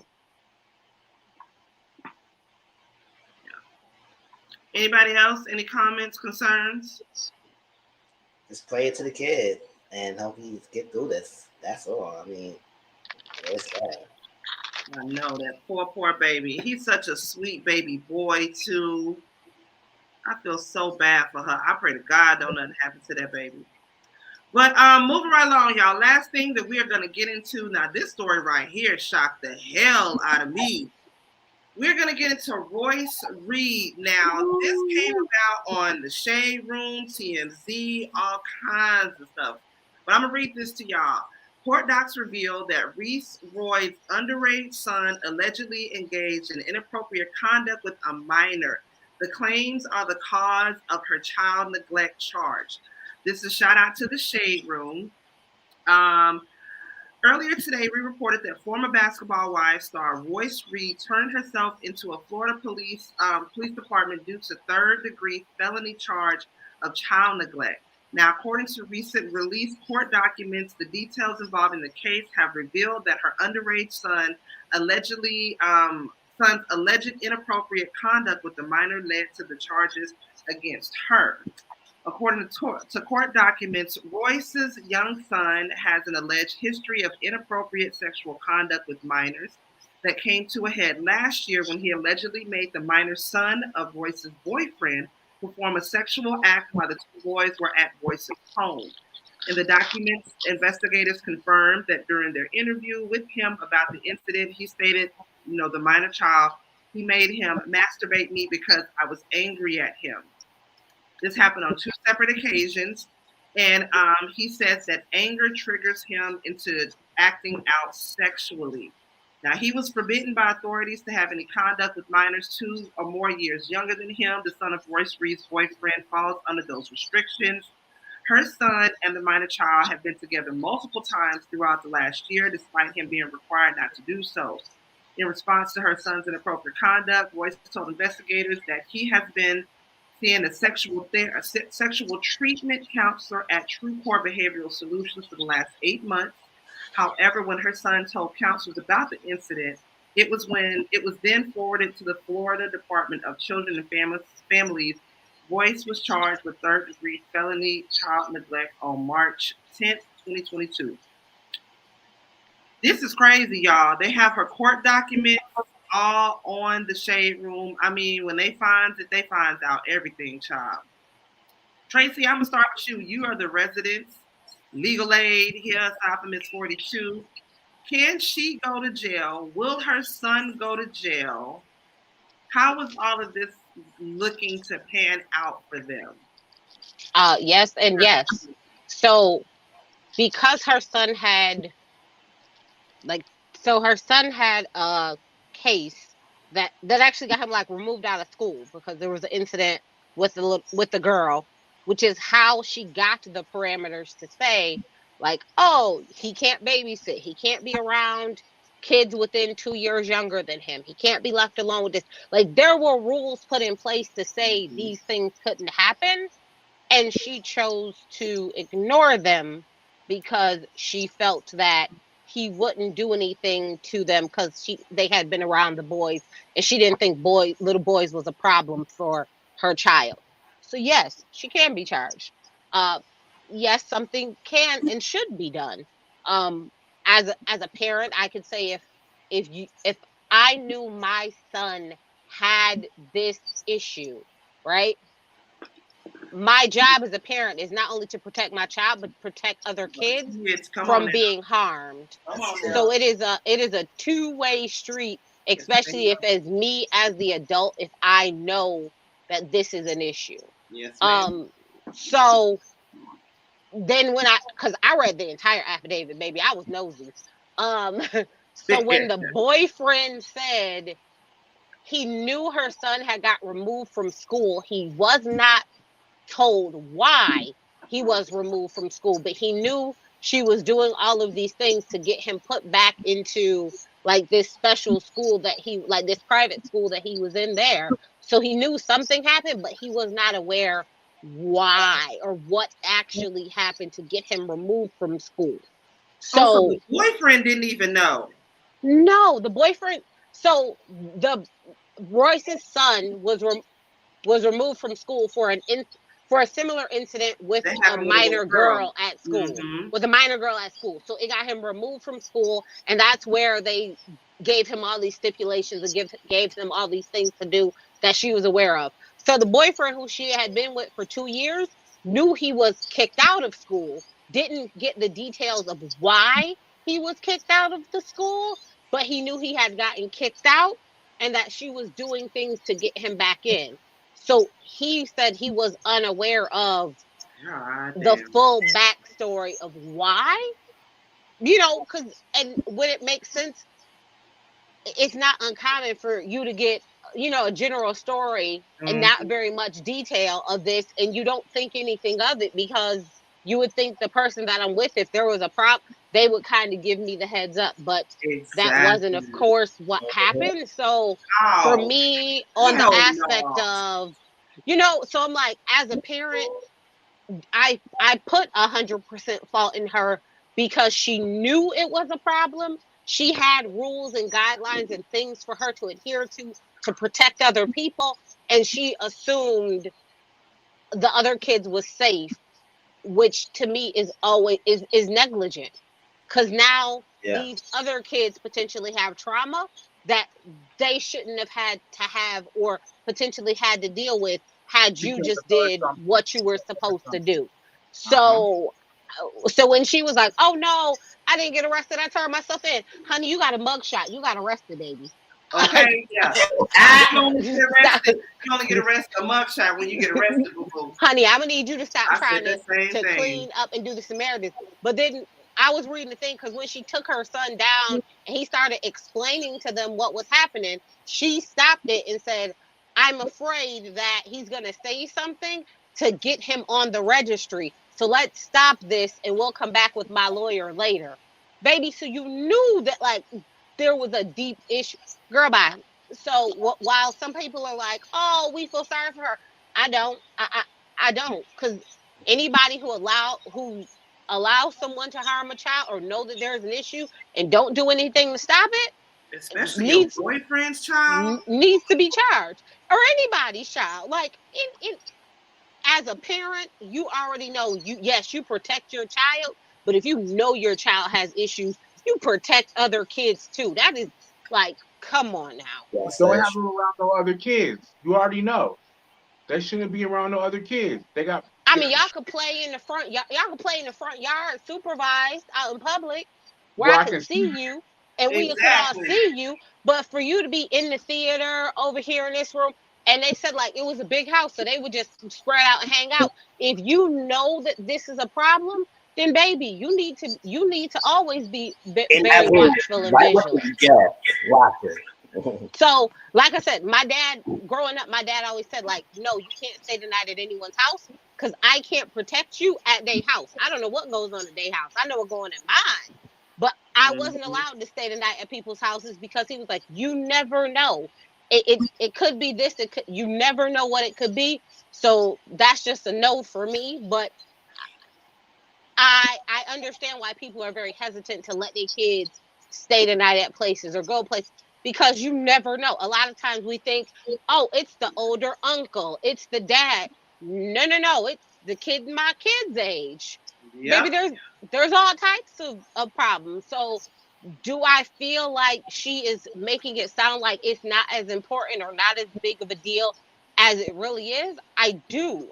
When I read her post, I was like, so this is how you decide to come at this situation? Okay, honey. Okay. Okay. Anybody else? Any comments? My bad, Mizzle. Oh, who's gonna go, Mizzle? Go, Mizzle. Oh, yeah. So I talked about this about live earlier, so I'm going to give y'all the chance to say. I can only hear what y'all say, but when I first read it, I was saying, "Oh my gosh, really? The son and everything? I know. It's sad, everything. I know she wanted to take her child, but as I read more details, I do understand why they charge it. Because usually when stuff like this happens, the door all looked at. They are the one responsible. They're the one, especially with the documentation that's there, you are the one will be charged because this is something under your care and this is a minor. So you will be checked at first. So I was like, granted, if you knew this is something situation, you should have protected your child and also check other kids and not let this happen. Now, I think it was a question that why the boyfriend asked it, he should have asked. I said maybe he probably did ask her, but she probably was a forthcoming with that situation, that information. And she was a forthcoming, no matter how much you ask, she's not saying nothing. So it was like, I don't know what's going on. And then I was like, then I was looking at the chat because sometimes, back about school council kind of thing, it's like, what make him believe, what make him do the stuff that he's doing? What hurt him? What happened? And he angry because his father's not in the household? Is he angry that something happened to him that led him to start acting sexually and stuff like that to other kids? It could be something. So I'm glad that it is going to counseling and stuff like that, but I hope that continue on with that so he won't be an adult and still going on carrying on his act. So hopefully he get this help and as much as possible and move on and all that stuff that. Now with Royce, because she knew and she was trying to neglect thing going on, I just wish that maybe the son probably need his mother right now because his father's not in the life. But this is a fortunate situation that you knew what's going on and you didn't help. And you didn't try to stop it. So it is tough. But I do wish that not only her son, but the boyfriend's son get help as well. Because, the boyfriend's son had 2 separate occasions with her son doing acts. So now we have to look at how the boyfriend helping his son navigate what's going on and get counseling himself so he won't be starting acting up. And exactly. So there's a lot of things we got to look at. And I don't know what the white is got to say about this because he has been absentee, but don't say nothing when you haven't been around. So exactly, it's crazy, and this is an unfortunate, sad situation. She knew what was going on; she should have stopped it. But I want to go on. I did a lot of my stuff in my life, so I want to hear the other 2 opinions because I want to hear what y'all say. I wanted to answer Dr. or the comment that Dr. M just put up here. Dwight Howard was like, she used to walk around with little to nothing on in front of the kid. At first, when I first read that, I was like, well, that don't really have nothing to do with it because even now I walk around in little to nothing around my son too. And my son is at the age where he's like, ew, mom, gross. Like he's grossed out by it. You know what I mean? Like most little kids are. But then if her son has a sort of sexual, behavioral, illness or something like that, then yeah, she don't need to be walking around with little to nothing in front of him because, there are certain sicknesses out there where people have fetishes about their own parents and stuff like that. So not saying that he does or he would or nothing like that, but, it just sort of all falls under that category. But yeah, I get what you said. I just wanted to answer that, what you were saying real quick. Sir Neale, what were your thoughts?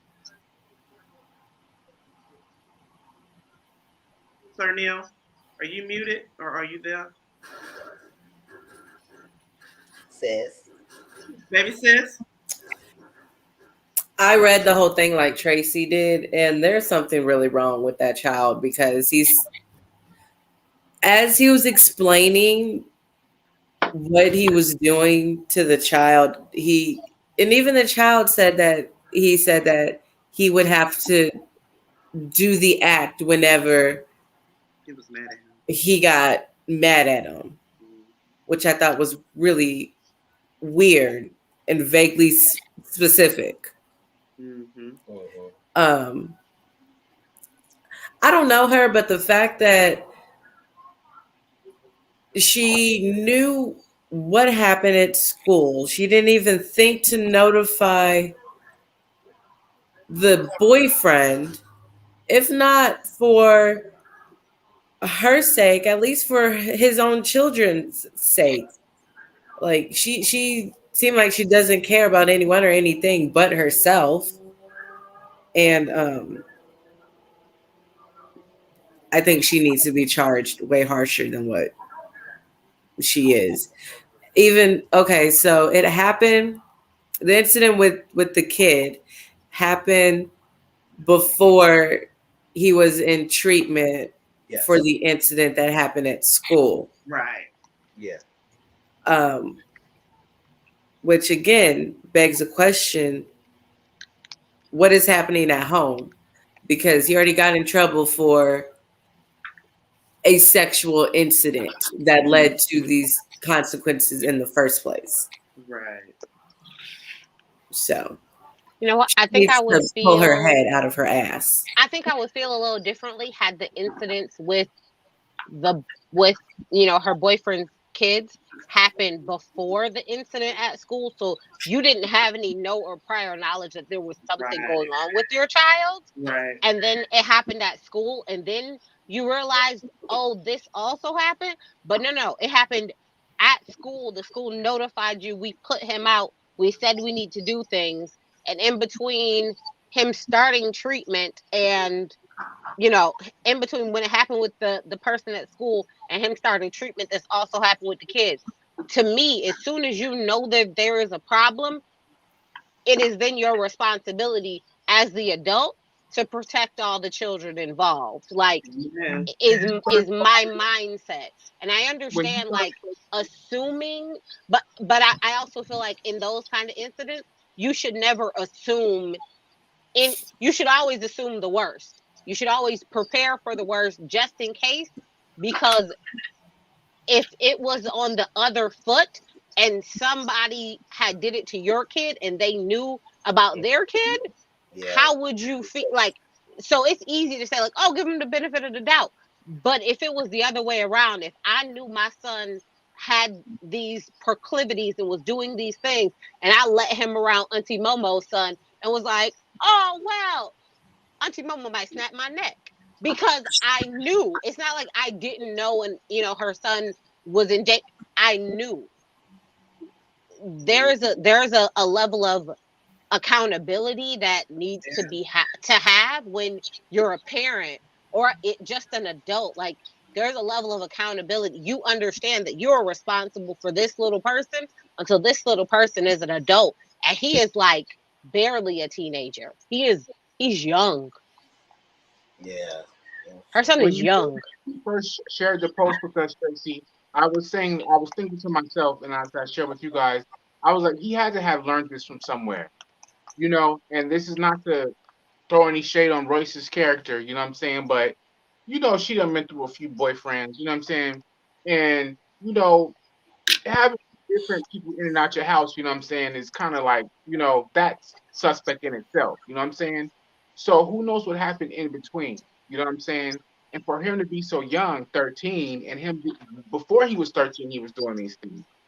He had to have some type of knowledge, not like just like a regular male coming of age, coming out of puberty, because he's literally touching and grabbing and doing it, and the thing out of anger too. That's what made me like point to the period. Like, he may have seen that before. Like, once he gets angry, he wants him to do this, and I'm like, I'm like, that's sociopathic. You know what I'm saying? That's not what 13-year-olds should be doing. No, I agree. So that's why I was like, maybe he's like, yeah, and maybe that's why they're saying more than what we know. Just because she didn't put him in an appropriate treatment program, that's what they're saying. Why she's getting the child neglect because she didn't put him in the appropriate treatment programs. I believe that she may have been neglectful on allowing him to see things that a child should not see. Mm-hmm. And that's why he knows how to do those things. So that's just my opinion. That's allegedly. But that's how I feel. I agree. JW had asked, who was it? JW, who was that asked? Oh yeah, Dr. M. Did Dwight want nothing to do with his son, or was Royce blocking him from seeing his son? I remember when she was on the first season of Basketball Wives, she was saying that basically he was refusing to take a DNA test. So I don't know if it was like a two-way street between them, what exactly was happening, but I do remember her saying that basically she was waiting on him to do a DNA test so that way she could put him on child support because he didn't want nothing to do with her son. You know, I think because even in like little affidavit when he was talking about his dad, he talked about how he hadn't seen him in such a long time, and that time he did see him, it was only when he went to one of the games that he was playing, and you know, it had been like right at the beginning of COVID was when the last time he seen him, and you could like reading the thing, you could see that there is some hurt there by him not being like his dad not wanting it. Like you can see like just how the boy was speaking about it, that there was some hurt there. Now I don't know if that initially started out as a, you know, him and Royce. I don't know how that started, but I could tell like based off of what the boy said, you know, when he did it, they don't have much of a relationship, I got if an angle. anything at all. I got an angle right here. Isn't the White Howard the one who had the scandal with the alleged transgender person? Okay. So you know that cliche, how they say your children are going to read this later on. Your children are going to read this when they grow up. Mm-hmm. What if his child looking for his dad? I know who my dad is. I'm on the internet, and you find that, and somewhere in your mind, looking for your dad, that sexual deviancy comes into your brain, and that's a reflection of your father. This is just what I'm just trying to surmise this, okay? And that led on to it. Could be. So it's so you're saying it's his choice or learned, because you saying children learn. I'm saying it's learned. I'm saying like because he's absent of his father, he gets on the Google, and you just like I said, the cliche, like you get on there and you find anything about your dad, his 3-pointers, his winning the whatever, and you come across this, and you know he has a woman. You're his child. He sleeps with women. You know, remember the young man. He assaulted a young lady. He assaulted the young boy. I'm just, you know, I'm trying to CSI Horatio this shit. You know what I'm saying? So maybe he like a false reflection from what his father is doing from a distance.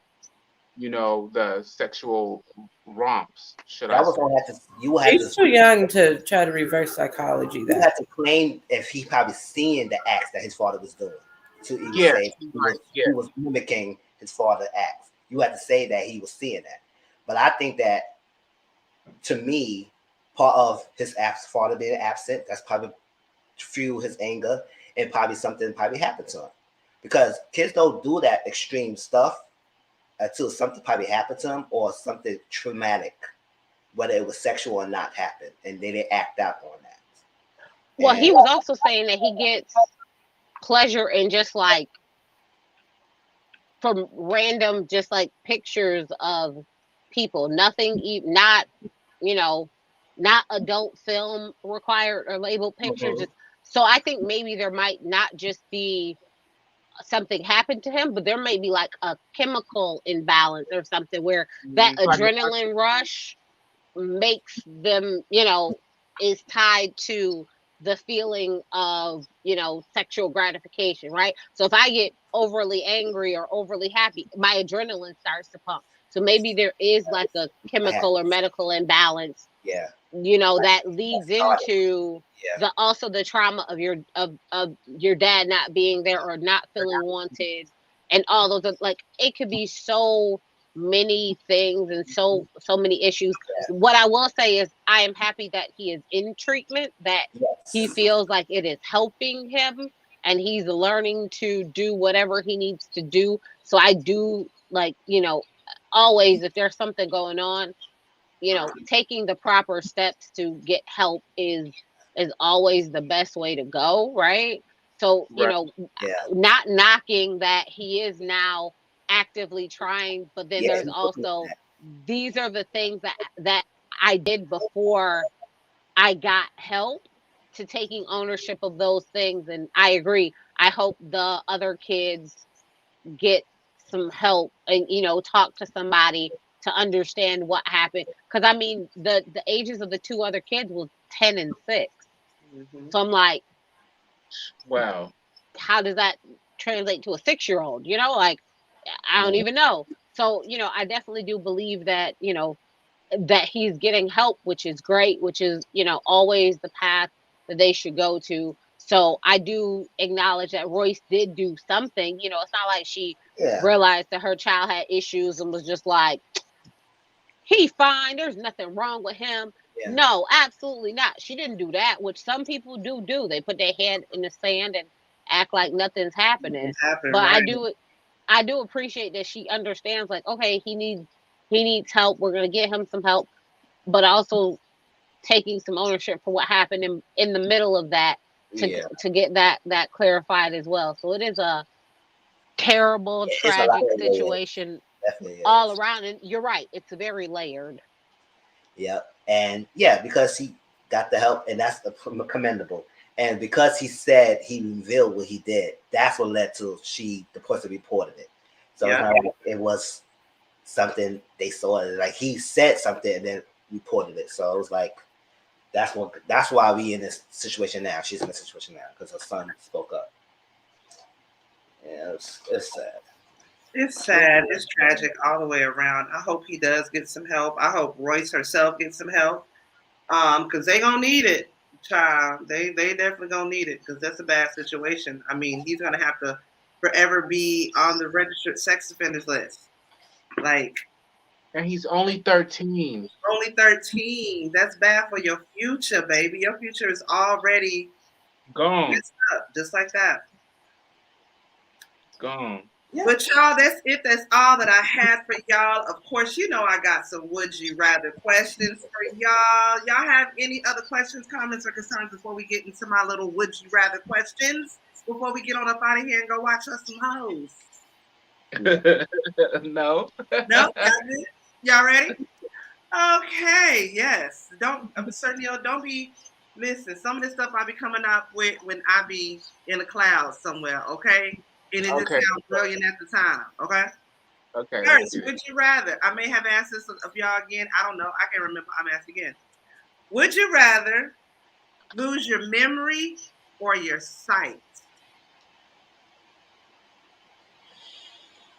Would you rather lose your memory or your eyesight? I don't know. I need my memory. Cause it just feels there. So I don't know. I say I'll probably because I already wear glasses to read for distance anyway. So I might just say whatever. Just blind my ass and let's do something. But memory. It's like that's your memory builds your foundation of your livelihood and your stories for your children and your grandchildren. You can say, Uncle, can I have some? I said, yes, I got things to tell you. But if I lose that, I said, what the hell about this? Liver of Life said his memory. Dr. M said memory. Y'all rather lose your memory? I asked friends to tell me who I am. I got people around me that can remind me of shit. I ain't got to remember nothing. Well, I realized I was muted this entire time. Yes, baby sis, Traci, yes. What would y'all rather use, memory or your eyesight? Give me blind. So this way, when I come across people from my memory that I dislike, I can hit them in the face and be like, I'm blind. I'm sorry, I can't see. And then actually. Not choosing violence because of no eyesight. I'm blind. Yeah. Me, BK's Empress. I act like I don't know people all the time anyway. So go ahead, might as well let me lose my memory so I can be for real. No, I'm gonna with I my got too many great memories. Yeah, I got too many great memories that I just think back and start smiling. Like I can't lose that. Nah, I can't lose those. I mean, shoot, I'm cool with not seeing. You can cut me a disability check. I'll be fine. That part. What you think, Sir Neale? Your memory or your eyesight? You could take my eyesight. Because you You got can to take my remember. eyesight. You 'Cause I'm got about to to- remember that I'm one about to- night. Yeah, I'm about to be remember a that one finance night blind you got your back motherfucker blown walking out. around. I'm gonna have bitches taking my arm and walking me through the door. It's like, yeah, escort me. Escort, yeah. Fuck that. I got Yeah, you all got my to remember memories. that one night. I'm making more memories. I want, because you know what I'm saying? Like they say when you lose one sense, another sense becomes heightened, like your ears, if you're blindness on this. So if I'm blind, I'm about to hear everything. Say something, bitch. Say something. I think. That is true. Which I heard you. Two rooms there. I heard my name. Exactly. And another sense is taste. It's chicken as good as a motherfucker. Okay. Is this garlic? Roasted garlic, though. No, my nose will be able to better pick up the smell of some good. Exactly. You be like, wait, you My like, nose. that's trash. That's trash. That's trash. Don't do He it. said, that's trash. That's trash.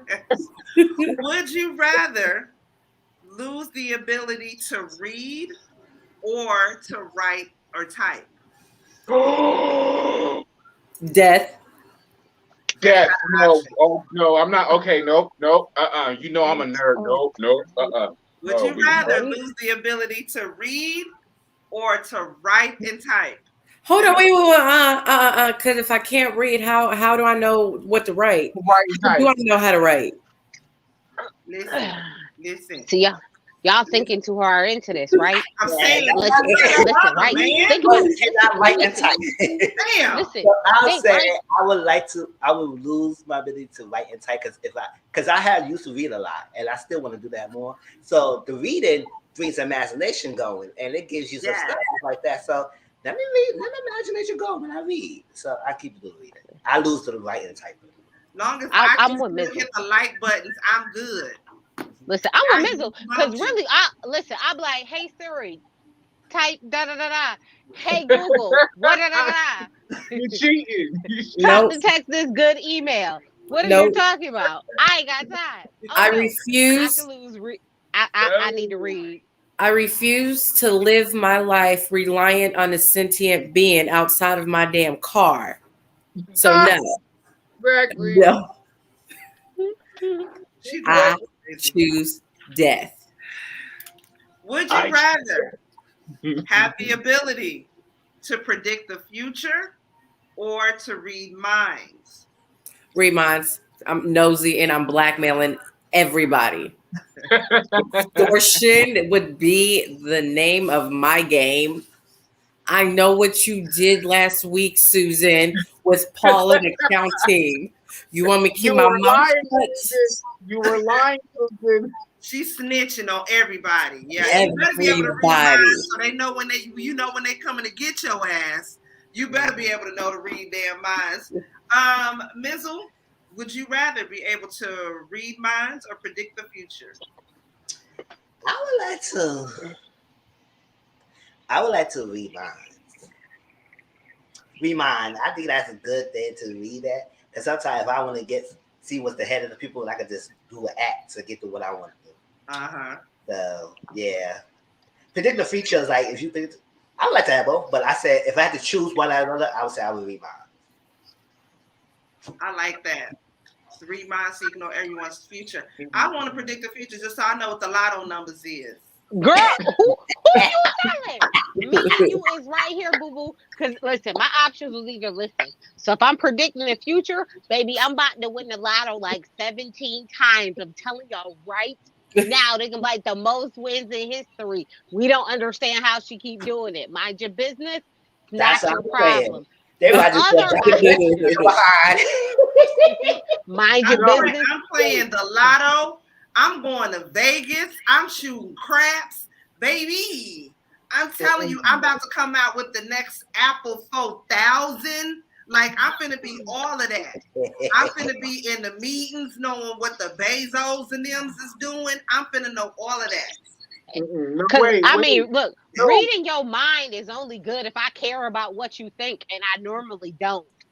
Oh, I hear I that. no, you normally can don't get care about No, stalk but it. tips. listen, Care about what you think. reading their mind allows you to have that criminal instinct.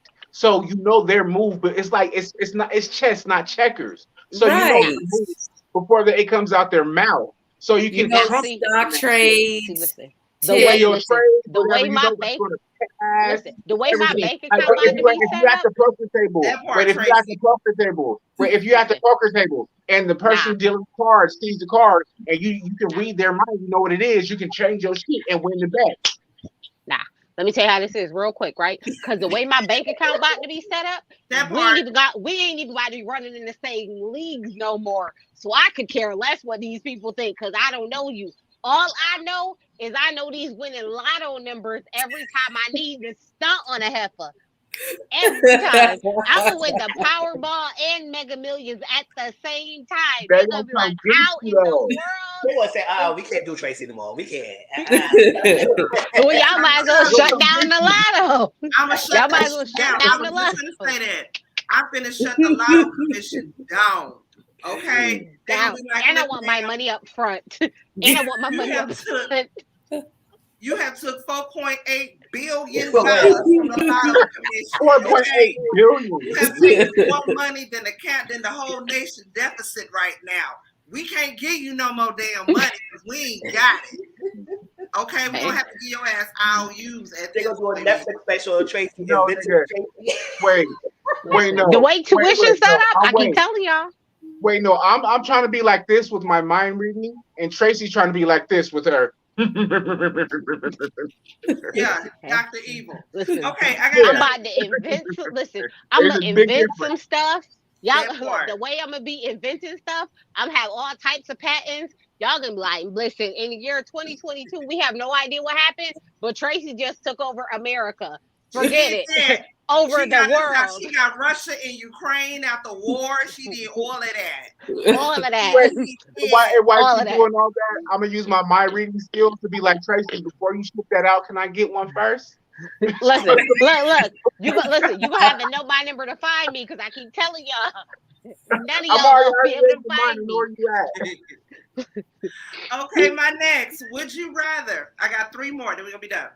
Would you rather have one real life get out of jail free card or a key that opens any door? Let me repeat that again. One free get out of jail card, one real life free get out of jail card. So that means whatever crime you commit for that one time, you get a literal free get out of jail card. You don't get arrested, don't get charged, don't get nothing, get to live your life like nothing happened.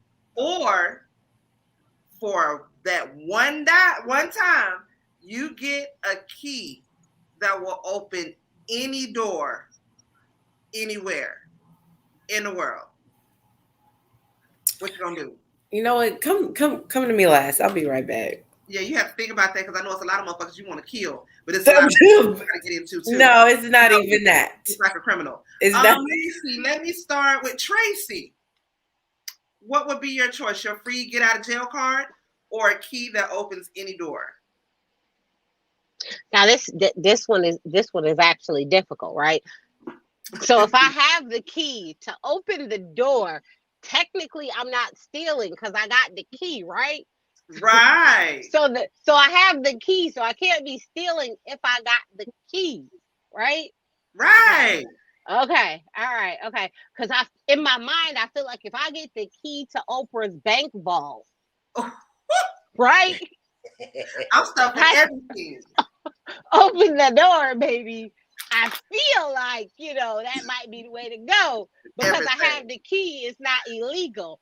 But if that doesn't work, and then the other option was, oh, you get one get out of jail free card, then it's going to be black ski mask. Stick them up, Oprah. I need all that you got, baby. I need it all. Because I can't get a hold of Jeff Bezos. He on the boat somewhere. I ain't got time. Either way, I'm getting my ducats out of this. Either way. Tuition is steep. I keep telling y'all, tuition is steep. Let me see. Sir Neale, what would you rather? One free get out of jail card or a key to open any door? A key. You didn't say what type of key. You didn't say what type of door. Nope. One key to open any door. Any door. Okay, and that could be a safe code. That's a key too. A key to any door. I'm going to Elon Musk's house. I'm going behind that painting, and I'm gonna open up that safe, and I'm taking everything up out that bitch. So that's my one key. I'm taking everything. If you go, wait, it'll be gold bars because you know he's not keeping cash, so we're gonna have to carry gold bars. Okay. He's keeping tungsten. He's keeping minerals. So I already know what's up in his. That's gonna be heavy. Yeah. What about this? What about this? Let me make it even more good. If you like how the purge was, because I just seen JW talk about the purge for 24 hours, you get a free get out of jail card, or you get the key to open any door for 24 hours. For 24 hours? Yeah. Or you get to purge for 24 hours. Oh, no, I want the key for 24 hours. Because I'm about to be a nuisance. He said nuisance. What you going for? Listen, I think I'll probably get the key, because you know what? No, you can use open any hours live of life. You can use it for 24 hours. If I could go in anybody's door, go through any door by the door for the key, and I might be in a freaky kind of mood. I might want to see some kind of things. Tyler Lipley and Miracle Watts, I'm there. I wouldn't even see it. They probably would never see me. I was just like, oh shit, what you doing? All right, let me go. Jay-Z, Beyonce, let me see what you're doing. Baby, the blackmail that you could get, Mizzle, baby, you'll be in there. Oh my God. That's that. Those photos, bro. Ooh. I can confirm or deny if Chris Valentine did it. Thank you. I was like, go. Yeah. Period. Baby, that is very smart. I was just taking everybody's photos. They don't even know. All in their shower. TMZ. What you got? What's your bid? What's your bid? New York Times. The dick pics. What you trying to get? What's 5, your bid? 10 stacks. What we talking? What? I'm gonna need that get out of jail free card, and I would use that for the greater good because I would like hack into a bunch of shit and mainly fix my credit. But I'd fix y'all's credit and everybody else and give myself a house, a loan with 0 interest. I'm ready. Okay. Credit. Okay. All right. Canceled some of these student fucking loans. Okay. 0. Right. The greater good. Yes, I'll go ahead and bust some people's heads with it too. Well, see, now I know if I can't get it, I'm gonna go to baby sis because she ain't gonna go to jail. I'm gonna have her do some shit, and then I'm gonna go to one of y'all because y'all gonna have the money and all of that and all the connects. And so either way, I'm gonna be straight. Okay, 2 more, and then we'll be done. This one is funny. Would you rather have an orgasm every time you sneeze, or have gas every time you yawn? Every time an orgasm. Every time. Baby, allergy season would do me justice. Baby, allergy season would do me justice, honey. All of these years of allergies would be like, yes, finally rewarded. Nigga would be up in the office like,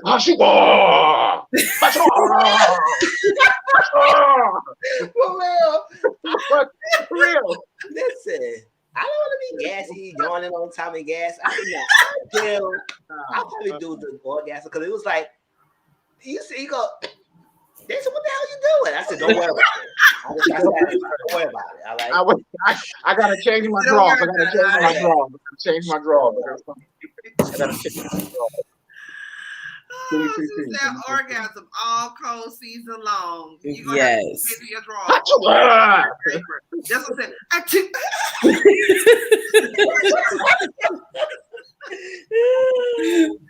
All right, y'all. This is my last one. Okay, y'all listen to this one good, okay? Would you rather go back to the age of 5 with everything you know now, or know now everything your future self will learn? Let me repeat that. Oh no, you don't need to repeat that. I'm going back to the age of 5 because baby, when I was 5, we ain't had an internet like that. So let me tell you how I'm about to be hitting up stocks, bonds, and all that. Baby, I'm about to be a 6-year-old billionaire out here. You say shit. You might even know the 6-year-old billionaire. What? They could be like, my daddy. What? No. We but listen. What? No. Invest all your money into Google. No. No. We about to go into Amazon, Tesla, Bitcoin, get all big. What? Netflix and chill, baby.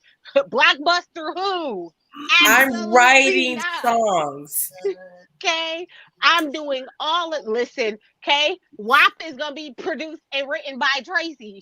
Just know that. Okay. All your favorite movies. Listen, I'm writing Black Panther myself at 5. She said I'm writing Black Panther myself. Now see, opulence. You said future self. I hated being a kid, but if you go back to 5, you know everything that you know now. So that includes lotto numbers. You get to change some things from when you were a child all the way up until you're adult. Again, if you know now what your future self is going to learn and all that, then you take that and go. I would also go back to being 5 and change a whole bunch of shit. A whole bunch of shit. Wait, could you imagine knowing like your future right now and then your life being crappy? I would be so heated. I would be pissed. I'd be pissed. Like, are you serious? Oh, this is what happened. But then again, you can change it because you see what the future is gonna be. So you can change it. I'm gonna change it because at 5, I'm gonna be a 6-year-old billionaire, honey. What are you talking? Yeah, I'm gonna change it. All right. Oh yeah. The only thing you gotta live with life, you can't save your loved ones from illnesses though, like cancer or heart attacks. Something like that. Miss Alberta White would not. How do you know that though? How do you know you can change? How you can change that? Because back at the age of 5, again with what Traci said, invest in this, invest in that. I got the winning lotto numbers up in here. Then she would have had to work. True. Okay, wait. This is mine. I'm going back to 5 because at 5 is when I was put in the foster care system. If I know what I know now, back at 5, I'm going back to my first foster mom. I'm about to give her full hell. She ain't gonna be able to abuse me. I'm about to know. And just like the lotto numbers, everything, all the fights, everything. Okay, and people may die because that's the course of the universe. But I'm gonna go back and I'm gonna give that bitch hell. I can't whoop her ass with a spot. But I'm about to put her shit fully the fuck up. Okay. Forever. Well, for whatever family member I lose, I'm gonna tell you they're gonna go out in style. Why? Because I'm gonna be rich. As a motherfucker. As a mofo. Don't cry, liver of life. Rich. Don't cry, liver of life. Because I was thinking the same thing too. Go back, because I would damn sure try to save my nana, my mama, my grandma. But they all died. They all passed away of illnesses, cancers and heart attacks. That you can tell them to eat healthy and all that. Hopefully they will and they'll listen. But then think, right? If you 5, so then think, if you 5, right? You get from 5 until however old you are when they leave you to then rebuild, gain memories, and you will cherish that so much more because you're like, I know I only have this much time, so I'm going to do all these things with you. I'm gonna be up your butt. You gonna be so annoyed with me, like okay. I know I'm over my mama. She be like, "Girl, if you don't get the fuck out of here, I ain't going nowhere." Period. Shoot. Liver, just know they're not suffering anymore. Amen. Amen. Amen. Cheers to everybody who has lost somebody. Daggone it. I love y'all. It's bad luck to cheer with water. You can't toast with water. Yes, I got my water. No, it's bad luck. They're here with us. We love them. Y'all could have been doing anything else on a Sunday night, but you came here to kick it with your favorites, brothers, your favorite sisters, your favorite little sisters and auntie.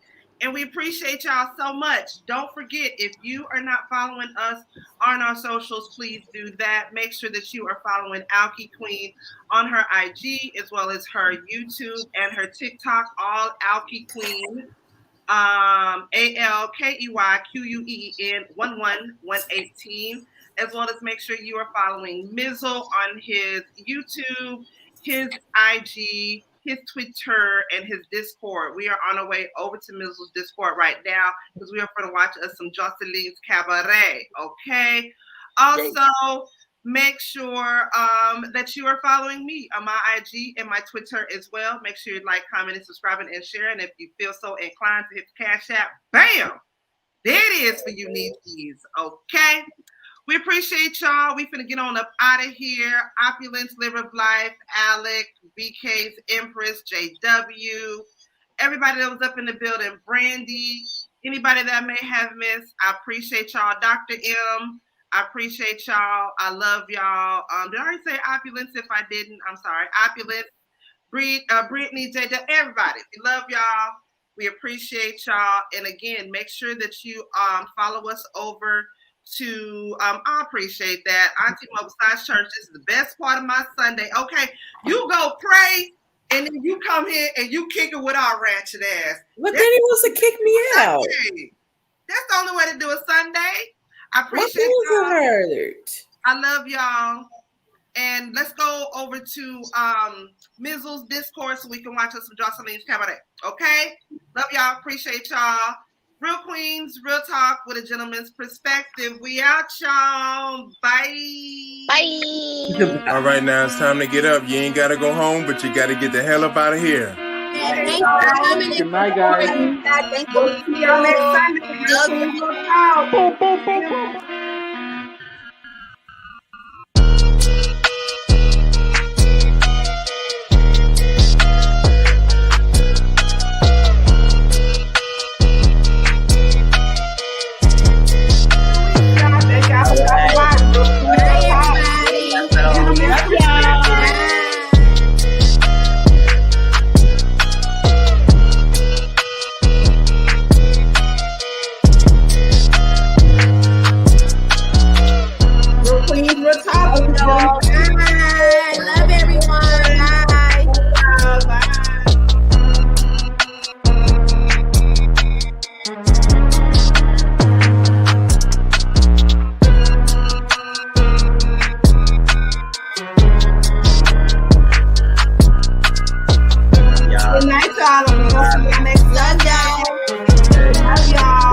See you, Mizzle. See you.